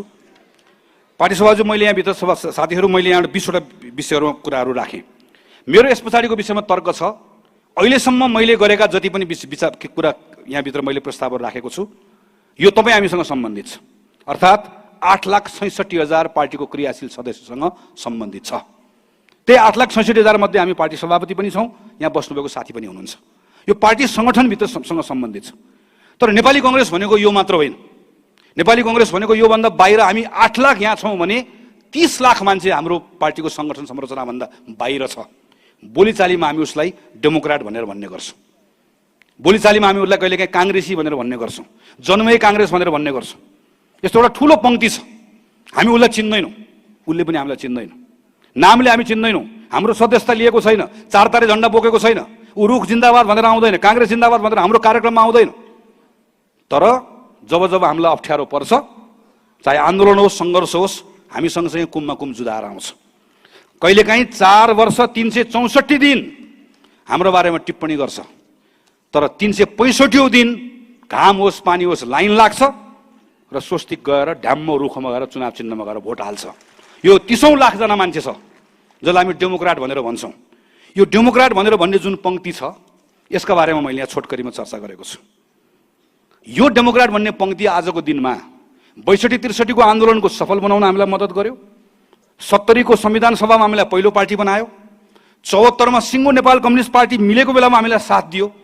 अस्ति 74 मा त्यत्रो ठुलो हामी यो संसद विघटन गरेर त्यत्रो आतंक मचाउँदै गर्दा पनि हामीलाई साथ दियो। अहिले हामी चुनाव जितेका छौँ, हामी जताततै सरकारमा छौँ, हामीले काम पनि गरिरहेका छौँ। अहिले यो पङ्क्ति एकदमै खुसी हुनुपर्ने हो। तर यो पङ्क्तिमा पनि एक खालको अलमल छ, संशय छ, निराशा छ, आक्रोश छ। यो किन छ भन्ने बारेमा मैले यो प्रस्तावमा केही विश्लेषणहरू प्रस्तुत गरेको छु। यसमा थप यहाँहरूको सुझाव आउने नै छ। नेपाली कङ्ग्रेस पार्टीका निमित्त निर्वाचन पूर्व पार्टीले विशिष्ट परिस्थितिमा गर्नुपरेको गठबन्धन राजनीतिक परिस्थिति जन्य बाध्यता वा रणनीतिक विषय हो। तर समर्थक र शुभेच्छुकले भने त्यसलाई काङ्ग्रेसको वैचारिक क्षयीकरणको रूपमा बुझे र पार्टीसँग चित्त दुखाएका छन्। हामीले विशेष राजनीतिक परिघटनाले सृजना गरेको परिस्थितिबाट गर्नुपरेको गठबन्धन नियमित राजनीतिक घटनाक्रम होइन भन्ने कुरा बुझाउनु पर्ने आवश्यकता छ। समर्थक र शुभेच्छुकहरू काङ्ग्रेसले उदार लोकतन्त्रको आधारभूत मूल्य मान्यता, विधिको शासन, व्यक्तिगत स्वतन्त्रता लगायतका निर्णयमा निर्णायक अडान लियोस्। कुनै पनि अवस्थामा त्यो विषयमा सम्झौता नगरोस्। सत्ता स्वार्थको लागि त गर्दै नगरोस् भन्ने अपेक्षा राख्छन्। आम लोकतन्त्रवादीको यो अपेक्षालाई सम्मान गर्दै भरोसा कायम राख्नुपर्ने चुनौती छ। भ्रष्टाचार नियन्त्रणका लागि अग्रसर भई विगतमा अख्तियार दुरुपयोग अनुसन्धान आयोग, सम्पत्ति शुद्धिकरण आयोग लगायतका महत्त्वपूर्ण निकायहरूको गठनमा नीतिगत, कानुनीगत एवं संस्थागत पहल गरेको काङ्ग्रेस पार्टीले सुशासनको सन्दर्भमा अझै खरो रूपमा भ्रष्टाचार नियन्त्रण गरोस्, राज्य संस्था र संयन्त्रको संस्थागत विकासमा अग्रसरता लियोस् भन्ने यो पङ्क्तिको अपेक्षा छ। तीनैवटा तहमा को सरकार काङ्ग्रेसको सरकार छ। सेवा प्रवाहमा काङ्ग्रेसले अतिरिक्त तदारुकता देखाएर व्यतिथि विसङ्गतिको अन्त्य गर्दै सेवा प्रवाहमा जनताले गुणात्मक परिवर्तनको महसुस गर्न पाओस् भन्ने यो पङ्क्तिले अपेक्षा गरेको छ। उदार लोकतान्त्रिक प्रणालीको मर्म विपरीत राज्यको सम्पूर्ण निकायहरूको दलीयकरणबाट समग्र नेपाली समाज आजित भएको छ। विश्वविद्यालय, प्रतिष्ठान, आयोगदेखि अदालतसम्म दलीय भागवण्डाले गिजोलिएर थलिएका छन्। यस्तो अवस्थामा भागवण्डा रोकेर राज्यको निकायको सबलीकरणमा काङ्ग्रेसले अग्रसरता लियोस् भन्ने हाम्रो समर्थक र शुभेच्छुकले काङ्ग्रेसबाट चाहेका छन्। पछिल्लो समय प्रोपगण्डाको राजनीतिले सृजना गरेको विगतमा केही पनि भएन भन्ने भाष्यले आम जनता र खास गरी समर्थक शुभेच्छुकहरूलाई समेत दिग्भ्रमित बनाएको छ। विगतमा गरेको राम्रो कामहरूको सही ढङ्गले सम्प्रेषण गर्न नसक्दा आजसम्म केही पनि भएन, इतिहासका सङ्घर्ष उपलब्धिहरू सबै निरर्थक हुन् भन्ने नितान्त गलत भाष्य निर्माण गर्न खोजिएको छ। हुँदाहुँदै कतै यो परिवर्तन गरेर हामीले गल्ती नै पो गऱ्यौँ कि भनेर यदाकदा पार्टीभित्रकै सानो तबकाले देखाउने दुविधा र लघुतावासले समेत यस्तै प्रोपोगन्डालाई थप मलजल पुर्याएको छ। आदरणीय सभापति र साथीहरू, यो जुन पङ्क्ति छ, यो पङ्क्तिले हाम्रो कार्यक्रम, हाम्रो भेला सम्मेलन, हाम्रो बैठक, यो कुनै कुराबाट यसले हाम्रो बारेमा धारणा बनाउँदैन। 48 सालमा नेपाली कङ्ग्रेसले नेपालको इतिहासमा सबैभन्दा बढी मत पाएको, बिपी कोइरालाको नेतृत्वमा रहेको काङ्ग्रेस 2015 सालमा पाएको भन्दा बढी मत 48 सालमा पाएको। 48 सालमा काङ्ग्रेसले मत पाउँदै गर्दा काङ्ग्रेसको क्रियाशील सङ्ख्या 8 लाख थिएन, केही हजार थियो। जुन जिल्लामा अहिले लाखको क्रियाशील कुरा गर्छु केही हजार थियो। नेपाल विद्यार्थी सङ्घ बाहेक सायद कुनै भातृ संस्था थिएन। कतिपय जिल्लामा पार्टीको कार्यालय थिएन, कोष थिएन। अहिले हामी जुन सङ्गठन भन्छौँ के पनि थिएन। तर पार्टीसँग नेता थियो, नेतृत्व थियो, पार्टीसँग विचार थियो, इतिहास थियो, पार्टीसँग कार्यक्रम थियो, भरोसा थियो, विश्वास थियो। त्यो बेलामा नेपाली कङ्ग्रेसले सबभन्दा बढी मत प्राप्त गरेको हो। यो डेमोक्राट बनेको, यो डेमोक्राटले चित्त दुखाएको छ, यो काङ्ग्रेसको समर्थकले चित्त दुखाएको छ मैले भने। तर चित्त दुखाएको छ भनेर मात्र हुँदैन, चित्त दुखाएको उनको चित्तलाई हामीले बुझाउनु पर्ने छ। अब मन हामीले जोड्नु पर्ने छ। मञ्चमा बस्नेले, तल बस्ने हामीले मिलेर गर्नुपर्ने छ। हाम्रो परिवारले गर्नुपर्ने छ, काङ्ग्रेसले गर्नुपर्ने छ, काङ्ग्रेसका समर्थकहरूलाई घरसँग फेरि ल्याएर जोड्नुपर्ने छ। यो कसरी जोड्न सकिन्छ होला भन्ने बारेमा मैले 5 वटा बुदामा प्रस्तुत गरेको छु र यसलाई मैले भनेको छु नेपाली कङ्ग्रेसले यो विषयमा विशेष सङ्कल्प गर्नुपर्छ। एउटा विशिष्ट राजनीतिक परिस्थितिमा संविधानको रक्षाको लागि नेपाली कङ्ग्रेसले निर्वाचन अगाडिको गठबन्धनको नेतृत्व गर्नु पर्यो। गत निर्वाचनमा नेपाली कङ्ग्रेसले 5 वर्षको लागि गठबन्धनसहित मत मागेकोले यो अवधिसम्म जनतासँगको बाचा र अन्य साझेदार दलहरूसँगको सम्झौता बमोजिम राजनीतिक इमान्दारिता प्रदर्शन गर्नुपर्छ भन्नेमा हामी सचेत छौँ। कुनै पनि दलले बहुमत प्राप्त नगरेको अवस्थामा निर्वाचन पछाडि निश्चित साझा नीति तथा कार्यक्रममा बनाएर सरकार सञ्चालनका लागि अन्य दलसँग तालमेल गर्ने कुरा चुनाव पछाडि स्वाभाविक हुन सक्छ। तर निर्वाचन पूर्वको गठबन्धन लोकतन्त्रमा नियमित राजनीतिक अवस्था नभएर एउटा बाध्यात्मक परिस्थितिको उपज थियो भन्ने कुरालाई मनन गर्दै मेरो प्रस्ताव छ, नेपाली कङ्ग्रेस यस महासमिति बैठकबाट पार्टीका तमाम सदस्यहरू, शुभेच्छुक तथा समर्थक र आम नागरिकलाई पूर्ण विश्वास दिलाउँदै दृढ सङ्कल्प गर्दछ कि हामी अब भविष्यमा हुने आवधिक निर्वाचनहरू आफ्नै ताकतमा एक्लै लड्नेछौँ र हाम्रो मतदातालाई नेपाली कङ्ग्रेसको चुनाव चिन्ह रुखमा नै मत हाल्न पाउने अवस्था सुनिश्चित गर्नेछौँ। हाम्रो आफ्नै सङ्गठनलाई थप ऊर्जाशील बनाउँदै आम जनताको मत र विश्वास बढाएर नेपाली कङ्ग्रेसले एक्लै बहुमत ल्याउन सक्ने पार्टीको रूपमा पुनर्स्थापित हुनेछौँ। आदर्शको लागि जीवन पर्यन्त कठोर सङ्घर्ष गरेका प्राण आहुति दिएका अथक योद्धाहरूले जन्माएको पार्टी नेपाली कङ्ग्रेसले कुनै पनि निर्णय गर्दा तिनी अग्रजहरूको बलिदानलाई स्मरण गर्दै तत्काल कुनै अप्ठ्यारो र चुनौती आए पनि वा पार्टीले क्षति नै बेहोर्नु परे पनि लोकतान्त्रिक मूल्य मान्यता, राष्ट्रियता, राष्ट्रिय स्वाभिमान र विधिको शासन लगायतका आधारभूत मान्यतामा कहिले पनि सम्झौता गर्ने छैन। नागरिकको जीवनमा सकारात्मक परिवर्तन ल्याउन ससानो कामले देशलाई समुन्नतितर्फ लैजान्छ नै। नेपाली कङ्ग्रेस जनमुखी परिचय पनि स्वतः स्थापित गर्छ भन्नेमा काङ्ग्रेसलाई गहिरो विश्वास छ। त्यसैले सङ्घ र प्रदेशहरूमा सरकार साझेदारी र 332 स्थानीय तहको सरकारको नेतृत्व गरेको नेपाली कङ्ग्रेसले सेवा प्रवाहलाई चुस्त बनाउँदै शिक्षा, स्वास्थ्य, कृषि, रोजगारी, उद्यममा सुधार र सकारात्मक भविष्यको अनुभूति नागरिकलाई कसरी गराउने भन्ने विषयमा हामी गम्भीरतापूर्वक प्राथमिकतामा लिनेछौँ। संसदभित्रको हाम्रो भूमिकालाई पनि त्यही अनुसार सुदृढ र प्रभावकारी बनाउनेछौँ। पार्टीले भ्रष्टाचारमा, महिलामाथि हुने हिंसा, सामाजिक विभेद, छुवाछुत लगायतमा शून्य सहनशीलताको नीति अङ्गीकार गर्नेछ। अपराधमा संलग्न दोषी छ भने जस्तोसुकै शक्तिशाली र प्रभावशालीले पनि उन्मुक्ति पाउनु हुँदैन। तर निर्दोष छ भने कुनै जात, लिङ्ग, समुदाय, परिवार वा पार्टीसँग जोडिएको आधारमा पनि अन्यायमा पर्नु हुँदैन भन्ने हाम्रो मान्यतामा पार्टी अडिग रहनेछ। अख्तियारको दुरुपयोग, भ्रष्टाचार, आर्थिक अनियमितता, सार्वजनिक पदको दुरुपयोग जस्ता विगतमा भएका अनेकन मुद्दाहरू र नीतिगत भ्रष्टाचारको पनि निष्पक्ष अनुसन्धान र छानबिन गरी दोषीलाई कारवाही गर्न र सुशासन कायम गर्न दृढतापूर्वक नेपाली कङ्ग्रेसले नेतृत्व गर्नेछ। सुशासन र सेवा प्रवाहमा नेपाली कङ्ग्रेसले अग्रसरता लिनेछ। राज्यका संस्थाहरूमा दलीयकरण होइन, संस्थाहरूको सबलीकरण पार्टीको प्राथमिकता हुनेछ।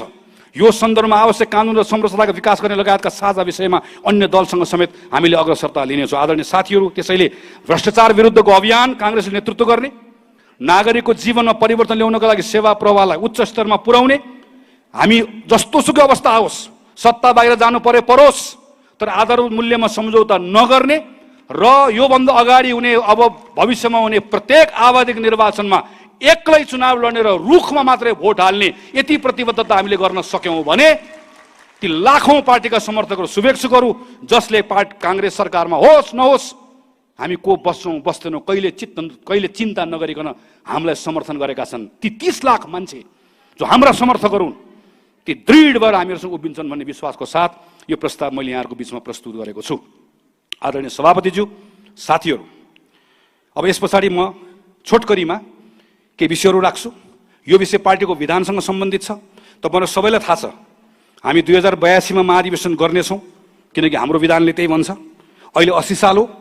82 को महाधिवेशन भन्दा पहिला हामी अर्को महासमिति गर्नेछौँ र त्यो महासमितिले विधान संशोधन गर्नेछ र त्यो संशोधित विधानका आधारमा हामीहरू अधिवेशनमा जानेछौँ। त्यसैले यो अधिवेशन महासमिति सकिएपछि केन्द्रीय कार्य समितिले एउटा विधान संशोधन समिति, मस्यौदा समिति, संशोधन समिति बनाउनेछ र विधान संशोधन मस्यौदा समिति जुन छ यो देशैभरि जानेछ, तपाईहरुसँग कुराकानी गर्नेछ, त्यसबाट प्रस्ताव ल्याउनेछ र तपाईहरुले यसै गरी हलबाट त्यो विधानलाई पारित गर्नुहुनेछ। त्यसैले यो पटक हामी त्यो विधानको विषयमा धेरै छलफल गर्दैनौँ, किनभने विधानको विषयमा धेरै छलफल गर्न थाल्यौँ भने अहिले सुधार गर्ने कार्यहरू छायामा पर्छ र त्यो विषयले ढाकछोप गर्छ। तर विधानको विषयमा प्रवेश पनि गर्नुपर्नेछ, किनकि हाम्रो वरिपरि छलफल चलिरहेको छ। त्यसैले हाम्रो वरिपरि छलफल चलिरहेका विषयहरू के होलान् तपाईहरुको बिचमा सुनेको, तपाईहरुसँग भेट्दा तपाईले राख्नुभएको, लेखेको, पढेको यिनै आधारमा मैले केही कुराहरू टिपोट गरेको छु। म यहाँहरूलाई पढेर सुनाउँछु र म के अपेक्षा गर्छु भने यो विषयहरूका बारेमा अहिलेको यो बेलामा तपाईहरुले यसलाई लिने, केही कुरा थपिएला पके पनि, तर अहिले यसलाई छलफलको मूल विषय नबनाइकन हामी विधान मस्यौदा समितिबाट गर्छौँ भन्ने कुरा यहाँहरूले बुझिदिनुको लागि म आग्रह गर्छु। किनकि छलफल हुँदै गर्दा थुप्रै विषय यसरी उठ्ने रहेछन् कि यो विषय यसरी परिमार्जन भइदियोस् भन्ने कुरा विधानसँग जोडिएको छ। यो पटक विधान संशोधन हुँदैन, तर अर्को पटक विधान संशोधन गर्नुपर्ने भएकोले यो विषयहरू छन्। यो विषयको सन्दर्भमा 20 वटा बुदामा छ, छोटकरीमा राख्छु। पहिलो, सदस्यता। हालसम्म पार्टीमा सदस्य र पार्टी सदस्य, जसलाई पहिला हामी साधारण सदस्य भन्थ्यौँ, अहिले हामीले साधारण सदस्य भन्दैनौँ, पार्टी सदस्य भन्छौँ। पार्टी सदस्य र क्रियाशील सदस्य गरी 2 खालको सदस्यता प्रणालीको अभ्यास छ। अब यही व्यवस्था कायम राख्ने वा पार्टीमा एउटा खालको मात्रै सदस्यताको अभ्यास गर्ने, सदस्यता प्राप्ति प्रक्रियालाई थप सहज र फराकिलो बनाउने। 2, नेतृत्व चयन प्रक्रिया। अहिले हाम्रो पार्टीको विधानले वडादेखि केन्द्रसम्म तहगत रूपमा प्रतिनिधिहरू छनौट गर्दै गरेर नेतृत्व चयनको विधि गरेर हामीहरू सबै छानिएर आएका छौँ। अहिले जे छ यसलाई कायम राख्ने वा वडादेखि जिल्ला तहसम्म जुन तहको लागि नेतृत्व छनौट गर्ने हो त्यही तहको क्रियाशील सदस्यहरूको प्रत्यक्ष निर्वाचनबाट सो तहको नेतृत्व र महाधिवेशन प्रतिनिधि चयन गर्ने वा अन्य विकल्पमा जाने। अहिले हामी सभापति सहित बहुपदहरूको निर्वाचन गर्छौँ।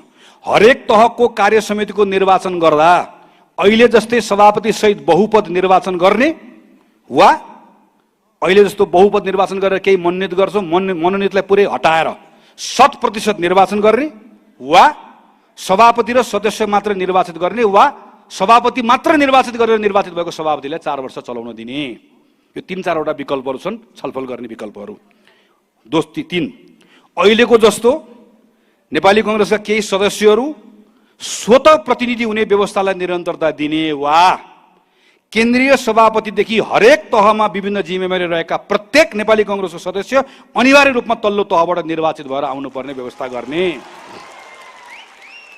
3, समावेशिता।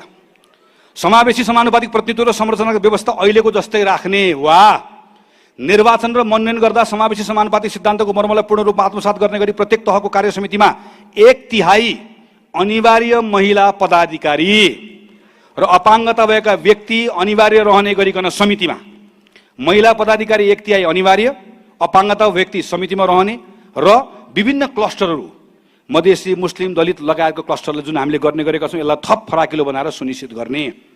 मधेसी दलित समुदाय जुन अहिले छुट्ने गरेको छ, मधेसी दलित समुदाय जस्तो छुटिरहेको समूहको छुट्टै क्लस्टर बनाएर पहुँच सुनिश्चित गर्ने वा अहिले जे भइरहेको छ यसलाई निरन्तरता दिने। पार्टीभित्र समावेशी समानुपातिकको प्रतिनिधित्व भए जस्तै पार्टीबाट उम्मेदवार बनाउँदा, क्षेत्रमा उम्मेदवार बनाउँदाखेरि अहिले जे छ त्यसलाई कायम राख्ने वा यसरी बनाउँदै गर्दाखेरि पनि महिला लगायतको प्रतिनिधित्वलाई सुनिश्चित गर्ने भनेर पार्टीकै विधानमा व्यवस्था गर्ने। 4, कार्य समितिको संरचनाको व्यवस्था। गाउँ नगरदेखि केन्द्रसम्मको सबै तहको कार्य समितिको अहिलेको संरचनालाई यथावत राख्ने, जुन ठुलो छ, वा पार्टीका तहगत समिति व्यवहारिक र कार्यमूलक बनाउने सबै तहको समितिका आकारलाई सानो, छरितो र प्रभावकारी बनाउँदै र समितिभित्रै संविधानको मर्म अनुरूप समावेशी समानुपातिक प्रतिनिधित्वको सुनिश्चितता गर्ने। 5 उम्मेदवार छनौट प्रक्रिया। पार्टीको अहिलेको अभ्यास के छ? पार्टीको विधानले तल्लो तहको कार्यसमितिहरूबाट प्राथमिक सिफारिस रायसहित निर्णय गर्ने तहमा पुर्याउने अनि निर्णय गर्ने तहले विधानले तोके बमोजिम समिति बनाएर उम्मेदवार चयन गर्ने चलन छ। अहिले जे छ, जसरी हामी टिकट बाँड्छौँ, यसलाई निरन्तरता दिने वा सम्बन्धित तह र क्षेत्रको क्रियाशील सदस्यको प्रत्यक्ष मतदान प्राइमेरी इलेक्सनबाट उम्मेदवार छनौट गर्ने। संसदीय उम्मेदवारको सन्दर्भमा मैले यो वडा र नगरको भने, संसदीय उम्मेदवारको सन्दर्भमा तल्लो तहबाट प्रारम्भिक सिफारिस रायसहित माथि पठाउने, 3 जना भनेको ठाउँमा 10 जना, 15 जना, 20 जना पठाउने, माथि बोर्ड बस्ने, बोर्डले जसलाई चाहे त्यसलाई गर्ने अहिलेसम्मको अभ्यास छ। यो अभ्यास राख्ने वा संसदीय उम्मेदवारको हकमा पनि सम्बन्धित क्षेत्रको पार्टीको क्रियाशील सदस्यहरूले प्राइमेरी इलेक्सनबाट को सांसद बन्ने भन्ने कुराको छनौट गर्ने, अथवा सम्बन्धित संसदीय क्षेत्रबाट समावेशी सबै कुरा मिलाउनु पर्ने भएकोले 1 जना छनौट नगरेर बढीमा महिला सहित अनिवार्य रूपमा 3 जना छनौट गर्ने। त्यो 3 जना भन्दा 4 जना छनौट गर्न नपाउने, माथिल्लो कुनै पनि तहले थप्न नपाउने, त्यो 3 जना मध्येबाट निर्णय गर्नुपर्ने। वा यो के पनि नगरिकन, यसरी गर्दाखेरि यो के पनि नगरिकन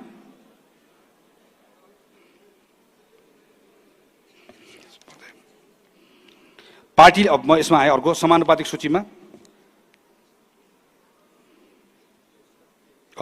यो के पनि नगरिकन पार्टीले योभन्दा फरक विधिबाट निश्चित विधि प्रक्रिया अपनाएर सर्वे वा अन्य तरिकाबाट यो विधि प्रक्रिया अपनाएर कसलाई उम्मेदवार बनाउँदै गर्दाखेरि त्यो मतदाताहरूले सबैभन्दा बढी आकर्षित गर्न सक्छ भन्ने विधि प्रक्रिया बनाउने, त्यसबाट छान्ने र त्यसको आधारमा उम्मेदवार चयन गर्ने।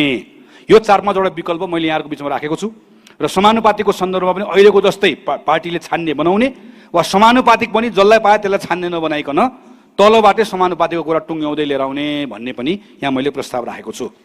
भातृ सङ्घको बारेमा अहिले भातृ संस्थाको विधान छ, विधान अनुसार आफ्नो नेतृत्व आफै छान्नुपर्छ, तर कसैले पनि छान्दैन। नछानेको हुनाले हामी छान्छौँ, छानेपछि फेरि उसले छान भन्छ, उसले फेरि छान्न सक्दैन, फेरि हामी छान्छौँ। यो कुरालाई निरन्तरता दिने वा भातृ संस्थालाई अहिले यसको ठाउँमा राजनीतिक कुरामा पार्टीले निर्देशन दिने तर सांगठनिक कुरामा पूर्ण स्वायत्तता दिएर, जसरी हाम्रो शुभेच्छु संस्थाहरूले समयमा आफ्नो अधिवेशन गरेको छ, ट्रेड युनियनले गरेको छ, शिक्षकले गरेको छ, अरूले गर्न सक्ने, हाम्रो भातृ संस्थाले गर्न नसक्ने जुन परिपाटी छ यसलाई कसरी बदल्ने भन्ने हाम्रो यहाँभित्र प्रस्ताव छ। शुभेच्छु संस्था, यसलाई अलिकति राम्रोसँग सुनिदिनु होला, कति बाहिर पढ्दै गर्दा कतिपय साथीहरू यसमा अलिकति अल्मलिनु भएको पनि मैले पाएँ। प्रचलित कानुनले पार्टीमा आबद्धता हुन रोक लगाएको सरकारी शिक्षक, सरकारी कर्मचारी, प्राध्यापक जसलाई प्रचलित कानुनले पार्टीको सदस्य बन्न रोक लगाएको छ। यो उहाँहरू सम्मिलित भएको विभिन्न संस्थाहरूलाई पार्टीले अहिले शुभेच्छु संस्थाको मान्यतामा हामीहरू सम्बन्धमा छौँ। यसले एक खालको अलमल सृजना गरेको छ। यसैलाई निरन्तरता दिने वा प्रचलित कानुनले पार्टी सदस्यता लिन निषेध गरेको पेसासँग सम्बद्धहरूसँग विशिष्ट सम्बन्ध, शुभेच्छुक होइन विशेषज्ञ सम्बन्ध भनेर नयाँ सम्बन्ध हामीले स्थापित गर्ने, पार्टी सदस्यता प्रदान नगर्ने, तर पार्टीको केन्द्रमा पनि जिल्लामा पनि प्रत्येक तहमा केही प्रतिशत प्राध्यापक, शिक्षक, श्रमिक विभिन्न समुदायबाट आउनेहरूको लागि छुट्याएर राख्ने र त्यहाँ उहाँहरूले मात्रै प्रतिस्पर्धा गर्न पाउने। त्यसकारणले गर्दा भोलि नेपाली कांग्रेस पार्टीमा गएर मैले ठाउँ पाउँछु कि पाउँदिनँ भन्ने बारेमा कसैले पनि चिन्ता गर्नु नपर्ने, यो खालको बाटोमा जाने, अहिले जे छ यही अभ्यासमा जाने। जनसम्पर्क समिति, प्रचलित कानुन अनुसार जनसम्पर्क समितिको हकमा पनि जनसम्पर्क समितिमा अहिले सदस्य नेपाली नागरिकता छोडेर गैर आवश्यक नेपाली नागरिकता लिनुभएको, जो नेपाली पहिला हुनुहुन्थ्यो अहिले गैर आवश्यक हुनुहुन्छ, उहाँहरूले पनि पाउनुहुन्छ। तर नेपालको कानुनले चाहिँ नेपाली कांग्रेसको सदस्य बन्न पाइँदैन, त्यो यसले पनि अलमल ल्याएको छ। तर जनसम्पर्क समितिमा नेपाली नागरिक मात्र हुनुपर्छ भनेर भन्यो भने त हाम्रो साथीहरू त अत्यन्तै थोरै मात्र हुनुहुन्छ। यसको विकल्प यो हुन सक्छ कि छलफल गरौँ भन्ने कुरा हो कि जनसम्पर्क समितिलाई संस्थागत आबद्धता दिने, जनसम्पर्क समितिले आफ्नो सदस्य बनाउने, कांग्रेसले सदस्य बनाएर राख्नु नपर्ने त्यहाँ दिने, र जनसम्पर्क समितिहरूको विश्व सम्मेलन गरेर यहाँभित्र हामीले भनेका छौँ मध्यपूर्व, एसिया प्रशान्त, युरोप, भारत, अफ्रिका लगायतको विभिन्न परिषदहरू बनाउने, अन्तर्राष्ट्रिय परिषद बनाउने, खास गरिकन अन्तर्राष्ट्रिय महासङ्घ, उहाँहरू सहभागी हुने, त्यसले छान्ने, अहिले पाएको प्रतिनिधित्व घटाउने होइन, तर प्रतिनिधित्व हुने कुरालाई व्यवस्थित गर्ने, जसले गर्दा नेपालको कानुनसँग पनि मिल्ने गरिकन व्यवस्थापन गर्ने। अहिले हाम्रो पार्टीको केन्द्रीय निर्वाचन समिति, लेखा समिति, अनुगमन समिति छ, पार्टीले नै बनाउँछ। अहिलेको जस्तै कायम राख्ने वा पार्टीको महाधिवेशनबाट सिधा निर्वाचित भएर निर्वाचन आयोग बनाउने, लेखा आयोग बनाउने, अनुशासन आयोग बनाउने र यसमा पार्टी नेपाली कांग्रेसको सदस्य तर सम्बन्धित क्षेत्रमा अनुभव भएको मान्छेहरू यसबाट आएर बस्ने र वा योभन्दा बाहेक अन्य अर्को कुनै विकल्पमा जाने। टोल कार्य समिति, कांग्रेसको विधानमा अहिले टोल कार्य समिति छ, सबैभन्दा प्रभावकारी बनाउनु पर्ने टोल कार्य समितिलाई हो। तर टोल कार्य समितिले विधानले अधिकार नदिएको हुनाले गर्दा अहिलेको जस्तै राख्ने वा विधानमा के अधिकार दिएर राख्ने। वडा कार्य समिति 6 महिनामा वडा सम्मेलन गर्ने भनेको छ, व्यवहारिक छैन, यसलाई राख्ने वा यसलाई बदल्ने। महानगर समिति जस्तो समितिहरू, उपमहानगर जस्तो समितिहरूको विधानमा कुनै स्पष्ट कार्यक्षेत्र छैन, अहिलेको जस्तै राख्ने वा स्पष्ट कार्यक्षेत्र तोक्ने। प्रदेश सभा क्षेत्रीय कार्य समिति, प्रतिनिधि सभा क्षेत्रमा प्रदेश सभाको सभापति, त्यहाँको उपसभापति हुने जुन व्यवस्था गरिएको छ यसलाई कायम राख्ने वा प्रदेश सभालाई अलग्गै लगेर राख्ने। जिल्ला कार्य समिति, खास गरिकन यो जिल्ला कार्य समिति लगायतको विभिन्न ठाउँहरूको चाहिँ समितिहरूको काम, कर्तव्य, अधिकारको बारेमा अहिलेको जस्तै अवस्था राख्ने वा अहिले प्रदेश आइसकेपछि यसलाई थोरै बदलेर लिएर जाने। महाधिवेशन प्रतिनिधिको भूमिका विधानमा स्पष्ट बनाउने वा अहिले जे छ त्यसलाई राख्ने। महासमिति सदस्यको छनौट र विधि, जसको अप्ठ्यारो हामीले अहिले पनि भोगिरहेका छौँ। अधिवेशनकै बेलामा महासमिति सदस्य अनिवार्य टुङ्गो लगाउँदाखेरि मात्र त्यसलाई मान्ने अथवा क्लस्टर अनुसार महाधिवेशन प्रतिनिधिमा सबैभन्दा बढी मत ल्याउनेलाई स्वतः महाधिवेशन प्रतिनिधि बनाउन सकिने व्यवस्था गर्ने। के गर्ने विकल्प छ। प्रदेश कार्य समितिको अधिकार अत्यन्तै सीमित छ, अहिलेको जस्तै राख्ने वा प्रदेश कार्य समितिलाई योभन्दा बढी अधिकार बनाउने। पार्टीको आर्थिक व्यवस्थापनको सन्दर्भमा अहिले जे छ, लेभी तिर्ने, सदस्य शुल्क तिर्ने, यसलाई राख्ने वा पार्टीको आर्थिक पारदर्शिता सहितको कोष व्यवस्थापनको सन्दर्भमा पार्टीको आन्तरिक कोष व्यवस्थापनसँगै पार्टीले निर्वाचनमा पाएको भोटको आधारमा राज्यले नै, सरकारले नै दलहरूलाई कोष उपलब्ध गराउने व्यवस्थाको लागि पार्टीले पहल कदमी लिने। हाल अघि महामन्त्रीजीको प्रस्तावमा पनि आएको छ यो, त्यो प्रस्तावमा चाहिँ एकछिन सभापतिले मलाई कतिपटक सांसद भएको भाइ भनेर सोध्दै हुनुहुन्थ्यो। हाल पार्टीमा जिम्मेवारीबाट निश्चित समयपछि अलग रहने एक्जिट पोलिसी यसको कुनै निश्चित छैन। अहिले हामी जतिपटक पनि हुन पाउँछौँ। यस्तै अवस्था कायम राख्ने वा पार्टी प्रवेशको मापदण्ड र नीति, कांग्रेस हुनको लागि केही मापदण्ड छ, यति वर्ष भएपछि तिमी क्रियाशील हुन पाउँछौ, यति वर्ष भएपछि तिमी सभापति हुन पाउँछौ, 10 वर्ष भएपछि केन्द्रीय सदस्य हुन पाउँछौ भनेर प्रवेशमा मापदण्ड भएको जस्तै पार्टीबाट स्थानीय, प्रदेश र सङ्घीय तहमा राज्यको कुनै जिम्मेवारी वा शासकीय पदको पनि अवधि तोक्ने। एउटै व्यक्ति पटक पटक एउटै शासकीय जिम्मेवारीमा जाने परम्पराको अन्त्य गर्ने, कतिपटक पाउने सोको अवधि तोक्ने वा अहिले जे छ यस्तै राख्ने। अन्तिम कुरा, तहगत मर्यादा क्रम र सदस्य संहिता, पार्टीको प्रोटोकल, जसको कारणले अहिले देशभरिको कार्यक्रम गर्न गाह्रो भएको छ। तपाईहरुले बेला बेलामा जिल्लामा जाँदै गर्दाखेरि कांग्रेसको प्रोटोकल भनेर भन्नुहुन्छ, त्यो केन्द्रीय कार्य समितिमा प्रस्तावित मात्रै हो। त्यो केन्द्रीय कार्य समिति प्रस्तावित भएर अहिले पनि छलफलको क्रममा छ, छलफल हुन थालेको 2 वर्ष भएको छ, छलफलकै क्रममा छ। बनाउने साथीहरू हाँस्दै हुनुहुन्छ। त्यसकारणले गर्दाखेरि यसको अहिले प्रस्ताव गरेको छ, यसलाई अहिलेको लागि हामी अस्थायी कसरी गर्ने टुङ्गो लगाइहाल्छौँ, तपाईँलाई अप्ठ्यारो पार्दैनौँ। तर पार्टीको विधानकै अनुसूचीमा मर्यादा क्रम राखिदिएपछि चाहिँ अधिवेशनपछि समस्या नहुने रहेछ। त्यसैले पार्टीको विधानमै पार्टीको मर्यादा क्रम के हुन्छ भन्ने कुरा अनुसूचीमा हामी विभिन्न ढाँचा राख्छौँ। क्रियाशील सदस्यको फर्महरू राख्या जस्तै, हाम्रो झन्डा राख्या जस्तै एउटा अनुसूचीमा राखिदिने, जसको कारणले गर्दा भविष्यमा कहिले पनि यो विषयको बारेमा कुनै पनि समस्या नआउने, यो गर्ने कि नगर्ने तपाईँहरूको बिचमा राखेको छ। आदरणीय साथीहरू, मैले अहिले 20 वटा बुँदामा राखेका विषयहरू विधानसँग सम्बन्धित छ। मैले अघि पनि यहाँहरूलाई निवेदन गरेँ, हामी यो पटक विधानको अन्तर्वस्तुमा छिर्दैनौँ, तर यो महासमितिको लगत्तै पछाडि हामीहरू विधान मस्यौदा समिति बनाउँछौँ। विधान मस्यौदा समितिले व्यवस्थित ढङ्गले देशभरि जान्छ। पहिलाको जस्तो अधिवेशनको मुखमा आएर विधान समिति बनाउने होइन, देशैभरि जाउँ, किनकि र यसमा देशैभरि जाउँ, साथीहरूको कुरा सुनौँ र यसमा साथीहरूको फरक फरक रहेछ। अहिले मैले राखेका कतिपय कुराहरूमा यहीँ अहिले छलफल गर्दै गर्दा अस्ति पार्टीको साथीले थपिदिनु भएको कुरालाई यहाँ कतिपय कुराहरू मलाई लागेका कुराहरू छन्, तर मलाई लागेको कुरा मेरो कुरा हो, कतिपय साथी अर्कोलाई लागेको कुरा, यसो गर्दा पार्टीको राम्रो हुन्छ भन्ने लागेको छ। ती केही कुराहरूलाई मैले टिपोट गरेको हुँ। तपाईँहरूको पनि भिन्न भिन्न रायहरू छ। यो भिन्न भिन्न रायहरू मध्ये पार्टीको आजको दिनको हाम्रो अवस्था, हाम्रो अवस्थिति, हाम्रो सन्दर्भ, हाम्रा चुनौतीहरू सबैलाई हेरेर एउटा उपयुक्त निष्कर्षमा हामीहरू पुग्नेछौँ भन्ने विश्वासको साथमा मैले यो प्रस्तुत गरेको छु। अन्त्यमा आदरणीय सभापतिज्यू, महासमिति सदस्य साथीहरू, करिब 8 दशक अघि हाम्रो अग्रजले परिकल्पना गरेको संविधान सभाबाट संविधान बनाउने सपना साकार भएर आज हामीसँग नेपाली कांग्रेसको नेतृत्वमा बनेको संघीय लोकतान्त्रिक गणतन्त्रको संविधान छ। यो व्यवस्था ल्याउनको लागि जसरी जनताले नेपाली कांग्रेसलाई स्नेह र साथ दिएका छन्, त्यसरी नै यो व्यवस्थाबाट देशको अवस्था बदल्न सक्छौँ भन्ने विश्वासको साथ त्यसको जिम्मा हामीलाई नै सुम्पेका छन्।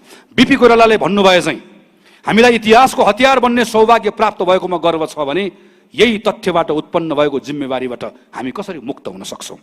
हामीलाई कुनै किसिमको विश्रामको सुख प्राप्त छैन।